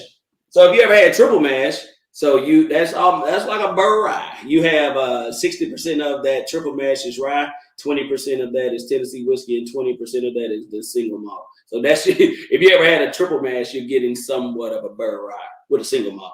Yeah. I'm saying, I mean, you could make your own at home and blend it now, but it'd be pretty cool if there was a burr rye release. I'll be all about that.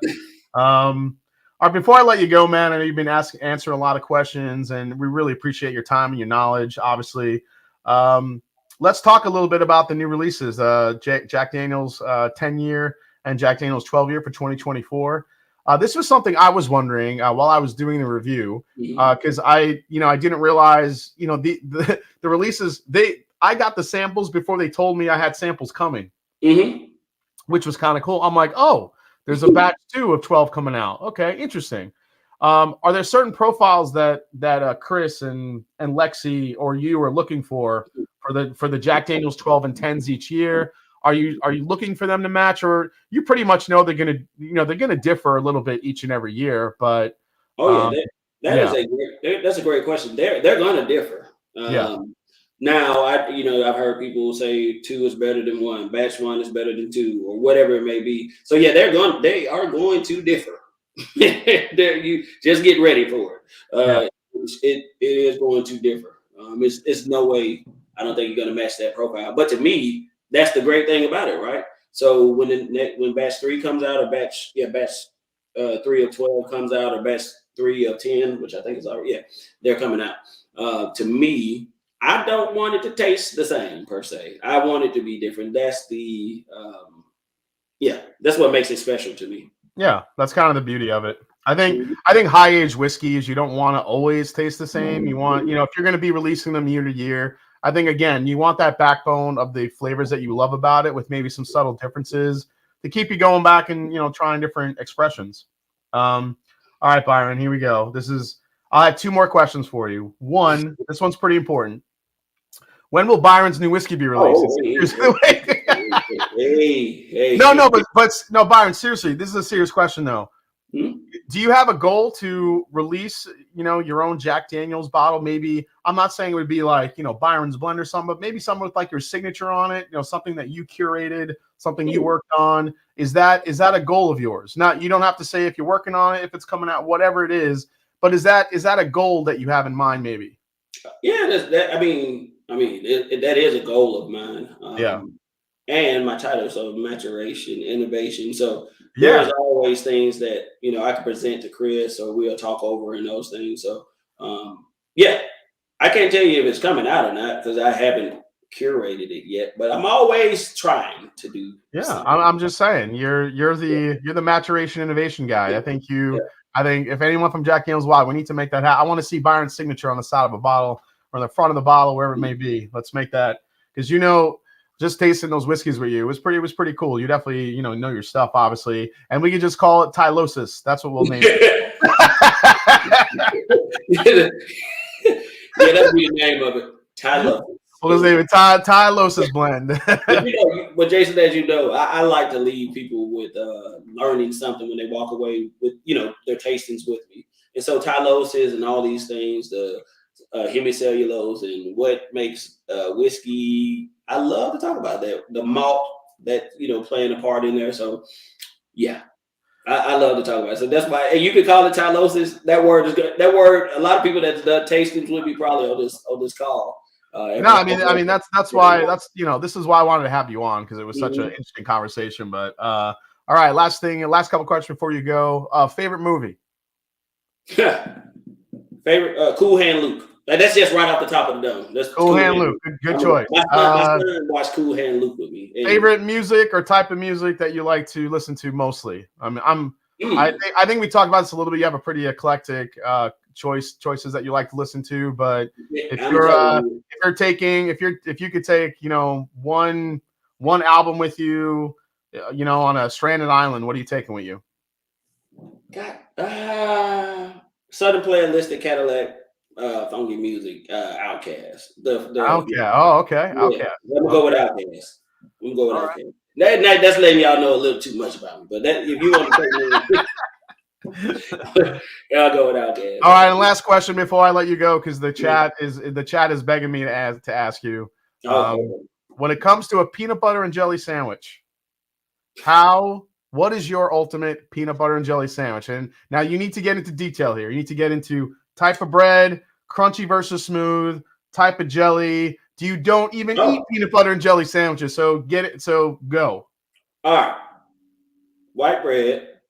Okay. I'm one of the guys, the old school guys and girls that mixes the peanut butter and the jelly together. Grape jelly though, it has to be grape. So I'm not eating peanut butter and jelly with strawberry, but it has to be creamy or crunchy. Not crunchy.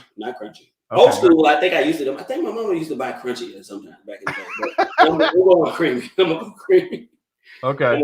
But right now, I'll tell you the truth. So you take a little peanut butter, you take a little jelly, and you mix it together, and then you spread that on? Yeah. Oh, I don't think nobody has ever said that methodology yet. That's kind of cool. Yep, that's my method. That's the way I do it. All right, I like it. All right, well, with that, everybody stick around. Not signing off yet, but I do want to let Byron go. He's been answering all these questions and been so valuable to the stream tonight and offering up his valuable time. Dude, it was a pleasure to have you on.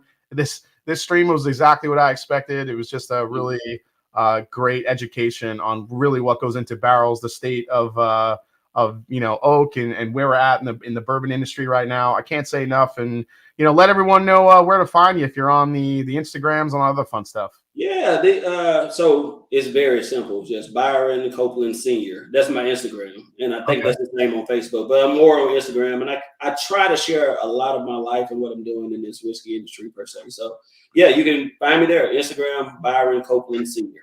at Byron Copeland Senior. All right, Byron. Well, thanks again for coming on, man. I'll be in touch. I'll shoot you a message tomorrow, but why don't you go get some rest? And again, just thanks for all the information, for educating all of us tonight. It was an absolute pleasure, man. Cheers. Hey, cheers. And thank you all. And I love questions. I love the questions. So cheers. Thank you for having me too. So take care, man. Talk to you soon, Byron. All right, guys, there you have it. Byron Copeland, just sharing a wealth of information. I hope you guys enjoyed that stream and just, getting all the information, education from him. It was just awesome. It's 10:40. All right, we have another 20 minutes. We could kind of hang out. Byron he's just one of those guys that every time, we spoke to him when we were doing, the barrel pick, you could just, I like to, talk to folks like that and see their enthusiasm for what they do. I've been to other distillers before, and some people are just, they kind of going through the motions, take you through the job. And while they may, love their job, they're not as knowledgeable, or, they may not have that passion, but it was just coming out of Byron, the moment we started talking to him, and he was educating us as we were like picking barrels. And I'm pissed that I did not remember the tylosis word. I'm going to give myself a ding for that. But yeah, so it was awesome getting to know him. And we'll definitely, if there's a chance at some point, we'll definitely have him on again. But I'm glad you guys enjoyed that one. So Jacqueline Anthony's here. This was great. Geeking out is fun. Love when you have an industry people on. So, a couple of really cool programming notes here, guys. We're going to have pretty soon on Ian Stursman, Ross and Squibb, Master Distiller, will be on the show. I think the last Wednesday in February.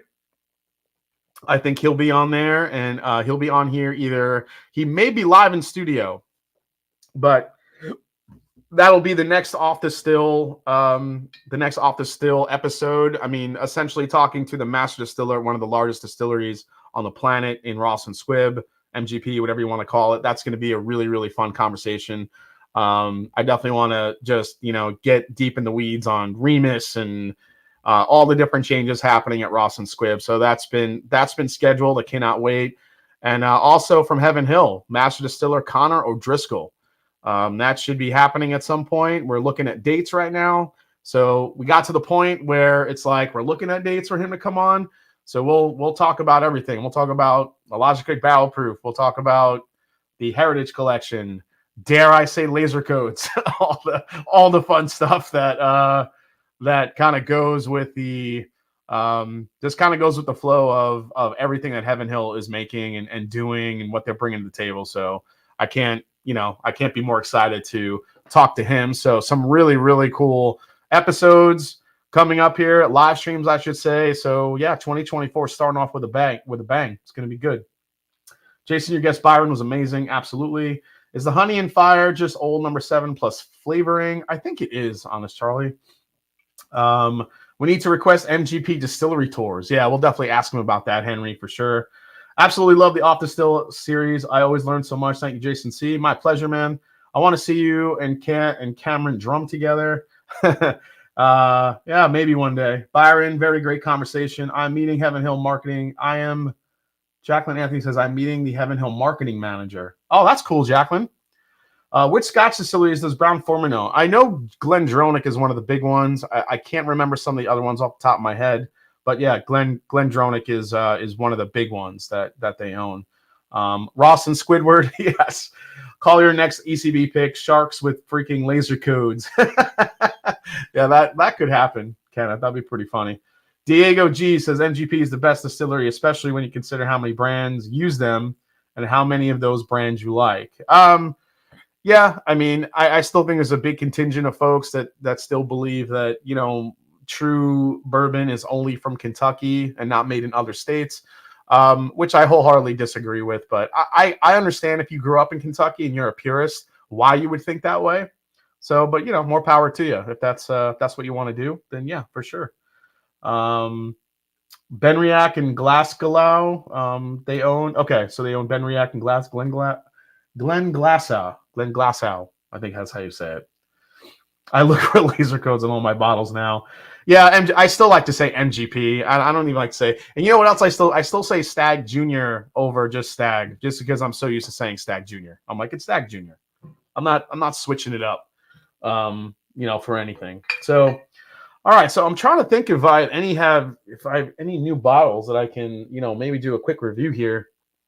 Or maybe I'll leave it up to you guys. Is there a bottle you want me to do a couple live reviews here tonight? What do you guys got? Any ideas? If you want me to review a bottle that I haven't reviewed yet, or one that you want me to revisit, or one that you want to get my thoughts on again, let me know in the chat. Let's see what we can come up with here for the last 15 minutes of the stream. Always a lot of fun kind of hanging out with you guys. So here we go. What do we got? Any Scotch? Green River Rye. I already did a review on Green River Rye, Kenneth. Yep. George Dickel. Coy Hill. I still say tomato, not tomato. Okay. Did you get any of the new Redwood Empire, says Callie Drams? I did not. Have not been able to get that yet, unfortunately. Whiskey Problems. A124 versus B523. 1924 versus Michter's 10. Is it the same thing? I can tell you it's definitely not the same thing, Anthony. I actually don't have a bottle of 1924 yet. I refuse to pay secondary to get that bottle. I honestly, I'm going to just wait until I can get it for retail. I don't think it's worth that. Bombergers 23, says Sean Franklin. Could revisit that one. Jason, how about 2XO you haven't covered? I think I've reviewed all my 2XOs. The Innkeeper, I still think might be my favorite one. Do you have a Woodford Double? Yes, I did do a review on that one. Yeah, I don't have the Old Forester. What distillery series did you just pour? This is the Oloroso Sherry one. This is the Oloroso Sherry cask finish. Off the cuff double base, Green River Rye versus JD Bonded. Oh, I like that idea. All right, yeah, I could do that real quick. Let me get that ready here, guys. I'll do that quickly. EC C923 versus B522. 2XO, yeah, Kentucky Gem I've done. Where is my Kentucky Gem?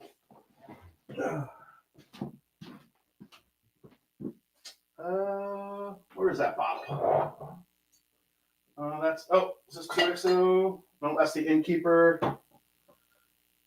You guys just hear me rummaging through my my whiskey room here. I can't find anything. Floor whiskey everywhere. Let's see here.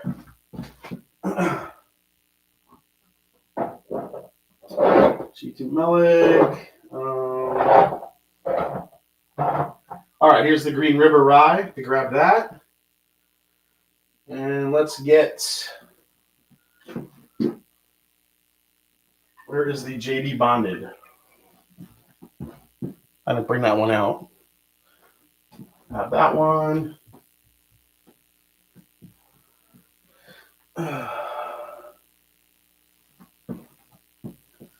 This is what happens when you don't organize your whiskey. Oh my God, I don't even know where the hell that bottle is. Is this it? Oh, I got it. All right, thank God. Oh my gosh, sorry guys. All right, so let's do this. Did you agree with Fred picking Larceny over Elijah Craig? No. I mean, listen, I can't speak to that. I mean, the guy's tasting 100 whiskeys in a sitting. I just think crazy things can happen when you're doing that. Yeah, I don't know. When he comes on for Blendaget in the finals, I'm definitely going to ask him. So, for sure. I thought the Green River Rye was mad, wouldn't buy it. I like the Green River Rye, but again, I mean, it's $35. I don't think it's meant to kind of blow you away in that aspect. So, JC, did you hit on the shock drop for the fours? I actually didn't go after it. And the reason why I didn't go after it is because I don't know. I'm kind of a purist with the Air Jordan 4s. I'm just not. I actually like the new buck versions better. The new leather 4s, I saw them in person. First of all, they look really big and clunky. The leather, and remember, they put the SB, some of like the SB technology, the skateboard technology into it. So it's a little bit thicker. The thing looks like a big ass clunky dress shoe. And I'm just not feeling it. Not feeling the Air Jordan 4. So everybody was going crazy for the shock drop, and I kind of avoided it. So Jason C., what is the year statement on the Green River rye? 2 year? No, I think it's like a 6-year-old rye. 5 or 6 years old, I believe. And as we heard Byron say, the bonded rye is at least 5. So I think it's 5, 6. I think it's like 7 years old, actually. It's a good age rye in the Jack Daniel's rye. I passed 2. I had like 5 pairs. Yeah. All right, guys. So what do you got? You got, who do we have? We have San Francisco, or do we have the Chiefs this weekend? What are you guys thinking? Jason, what's the difference between the JD bonded and the JD bottled and bond? Please and thanks. Well, the bottled and bond, John, really started as a retail exclusive. And then that kind of transitioned to, so you can only get it if you were traveling. But now you have the bonded, which is what you can get here. Now, as far as if they do anything different with the barrels for the bottled and bond travel versus the bonded, that I don't know. But as you can see, you know, when Byron was talking about it, he was saying that I think they do some extra dark barrels for the bonded. Now, I don't know if they do that with the travel exclusive bottled and bond, or is it just a 100 proofer? I don't know, but it seems from the conversation we had with Byron that this has some darker char in it, some darker barrels. So that I would have to taste them side by side to see what those differences are. But those seem to me are what the main differences are. The Chiefs, the Chefs, great googly moogly. I'm rooting for Taylor Swift. Yep, Taylor Swift by 5 points for sure. Chiefs. Bob Glass says, I'm from Missouri. Duh, Chiefs. Bang Bang Niner Gang. Go Chiefs. Add a 7-year rye to the knob rye to that. Oh man, where the hell is that? I'm gonna have to find that bottle. But that being 100 proof, yeah. I mean, the Green River is 95. This is a bonded rye at 100, and 100 being the knob. I don't know what would win. Oh man, that is pure. This smells like straight up tangerine, which is a kind of crazy note to get, but. And I feel like I get this with all the Green River products. The Green River products to me are very, very citrus forward. And I feel like you get it a lot in this Green River. This has gotten even more citrus forward since I last tried it.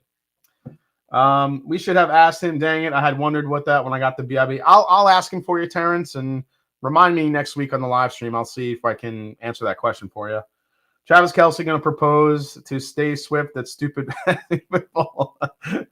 Everybody's, all these different these theories are coming out that if the Chiefs win the Super Bowl, Travis is going to propose to her. Oh my God, that would be so. The internet will break.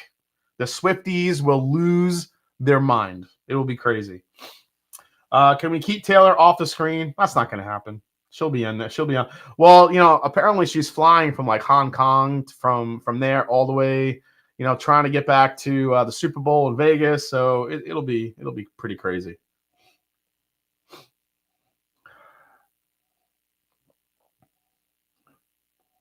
Yeah, that's really what it is. I mean, the biggest differences here is more of that. Again, Richie Z kind of alluded to it in the chat earlier, like a mint chocolate chip cookie versus this is just an absolute orange tangerine bomb.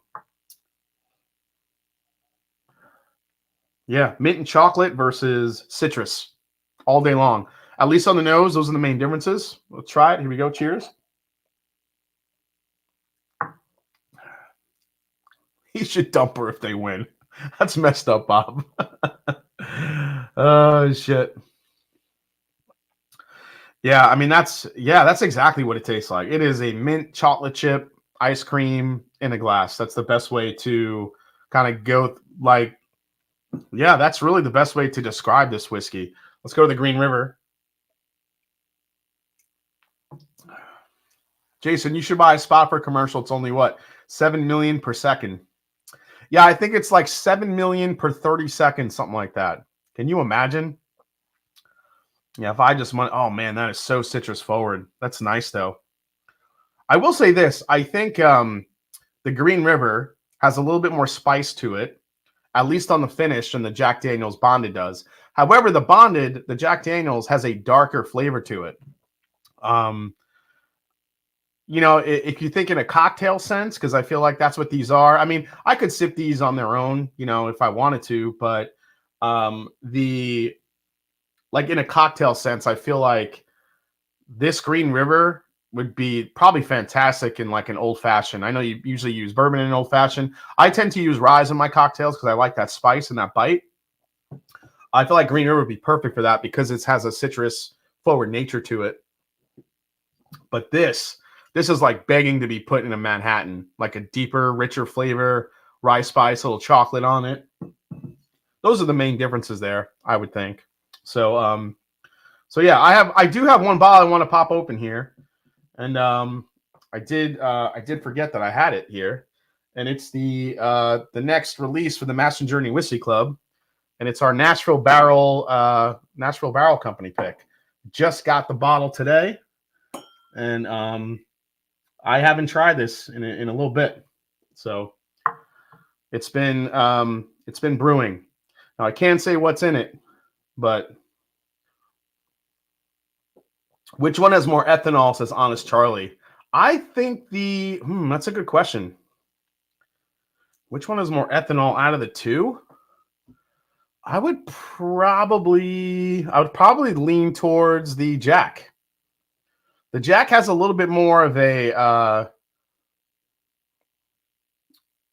yeah, I think the Jack has more, but I really get it on the nose, kind of like that, almost a slight medicinal quality to it on the Jack Daniel's Bonded, especially when you first crack it open.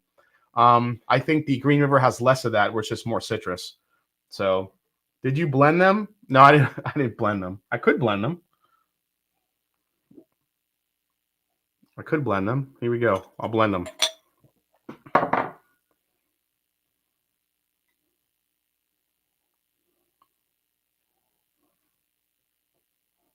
That's not bad, guys.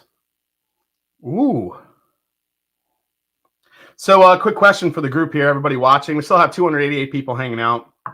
Did you guys, any of you guys, get to try the Elijah Craig Barrel Proof A123? And if you did, I'm sorry, A124. I keep doing 23. It's like stuck in my head. A124. For those of you that got to try it, what did you think? Let me know in the chat. Sound off. I kind of want to know what your thoughts were on it. I got a lot of mixed reactions, to it. You know, most people that watched my review, they said that it was pretty spot on as far as what I was experiencing. But some people didn't like that profile. Some people did like it. Anybody that tried the A124, what did you think? Yeah, the Green River is younger, and I think it does come off a little younger because of the fact that it's just more that tangerine forward. A124 is interesting. I get some spice on it towards the end. Chase, you had the Woodford batch proof from the new one this year. How is it? Did you crack it open? Let me know in the chat. Just tag me. Have yet to see it. Grabbed one late last week. Haven't tried it yet. Probably not going to get the A124. Not yet. Not found it near me. Us peons can't get it. Not yet, Jason. Picked it and the Larceny up today. Dropped Larceny video tonight. Working on the ECBP. I have a Larceny A124 on the way. So actually Shared Pour dropped some bottles today on their site. So if anyone's looking for a Larceny A124, I don't know if sharedpour.com still has some laying around. You might want to check there if you don't mind paying a little bit of shipping.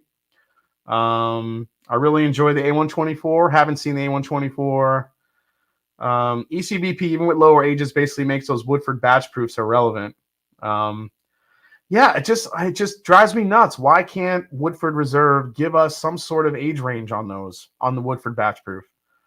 I mean, you're asking us to pay $150 for, I get that it's batch proof and it's coming off as special because it's something you guys don't put out very often. But I mean, for God's sake, and this is the reason why I think they don't put an age statement on it. I guarantee there's 4- and 5-year-old whiskey in those batch proofs. So if they put an age statement on it, you would see 4 on it, and no one wants to buy a bottle with a number 4 on it. Because remember, Woodford Reserve, Brown Forman, Old Forester, heat cycled warehouses. Now Jack Daniel's, I don't think does heat cycling at all, but if they do, I haven't heard. That was another question should ask Byron. Damn it. But from what I remember, I don't think they do any heat cycled warehousing. I don't know if Smoking Firewater wants to, if he knows, if he's still in the chat. But the heat cycled warehousing that they do utilize at Brown Forman does accelerate the age a little bit. And I think that means like a 4 or 5 year old bourbon can end up tasting like a 6 to 7 year old bourbon. But when in actuality, it's a 4 or 5. I mean, when you guys look about those Old Forester barrel proof picks or the 100 proof picks, you know, when we went there and got to try them, they were young whiskeys. They were 4 and 5 years old. But they're using heat cycling to kind of accelerate that process a little bit. Now it's done over a slow period of time. But I think that's my theory. If you're going to put an age statement on batch proof, that's probably why they don't do it. Because they probably use a 5-year, 6-year whiskey, you know, kind of mixed in there. And nobody's going to buy a bottle that has a 4 or 5 year age statement on it. So that's been my hang up on batch proofs. Let's see. I agree. If I'm going to pay that much, I want an age statement. Yeah, but Bob, I just don't think probably dumping 3-year whiskey. I just don't think you're going to get it. Not a fan of A124. Bitterness on the back end. It's off-putting. Yeah, that was my thing with it. It's spicy and it's very rye forward. And I think that brings in some of that bitterness for sure. I mean, the heat cycling is fine, but how do we gauge if we don't know? Yeah, I mean, well, yeah, for sure, Old Forester uses heat cycling. I think there's only 2 warehouses that aren't heat cycled that they'll bring barrels in and out of. It's why the Old Forester barrel proof pigs don't have ages. They're all 3. Yeah, exactly, James Lay. They're all 3 to 5 year old barrels. Jacqueline Anthony. Oh, thank you so much for the super chat, Jacqueline. Thank you so much. Who cares if it tastes great? Yeah, I mean, that's true. Who cares? But I care when you're asking me to pay $150 for a non-age stated batch proof when I could get Eliza Craig barrel proof for $70, $75. So what value are you bringing to the table that's going to want me to pay more than an Eliza Craig barrel proof, a rare breed, or some of these other cask strength whiskeys that are available? You know, you got to give me something besides just the fact that, hey, it's the only high proof whiskey we release every year. Okay, I get it. The last couple were I wasn't really crazy about last year's, but the year before, the 118 proof one, that one was really, really good. So Chase Johnson, I enjoy it. Definitely get dried strawberries on the palate. Nose gives off candy nuts from the fair. I don't get really any pineapple from it on the palate. Yeah, so when they were saying pineapple, kind of fruit forward. All right. I'm going to hunt it down. I'm going to try to do a review on it for sure. Last year's batch proof was really good at retail for sure. All right, guys. I think we gotten to. Oh, it's already 11. Sorry, guys. I yapped too much. So I'll do an after party here for the patrons. But if you guys are hanging out or looking for something to watch and keep the party going, head on over to Women of Whiskeys following this show. And I will see you guys next week right here in the Master and Drum. We'll let you know if we have the finals of Blend coming up soon again. If it does happen, you'll see a lot of marketing for the St. Jude's fundraiser and the Nationwide Children's Hospital fundraiser as well. So I'm just looking forward to that night. It's always a special night when that happens. But again, thanks to Byron if he's still hanging out and watching for his expertise. And be on the lookout for some next Off the Still episodes with Ian Stursman from Ross and Squibb /NGP. Love you guys, and I'll see you next week right here on the Master and Drum. Cheers, guys.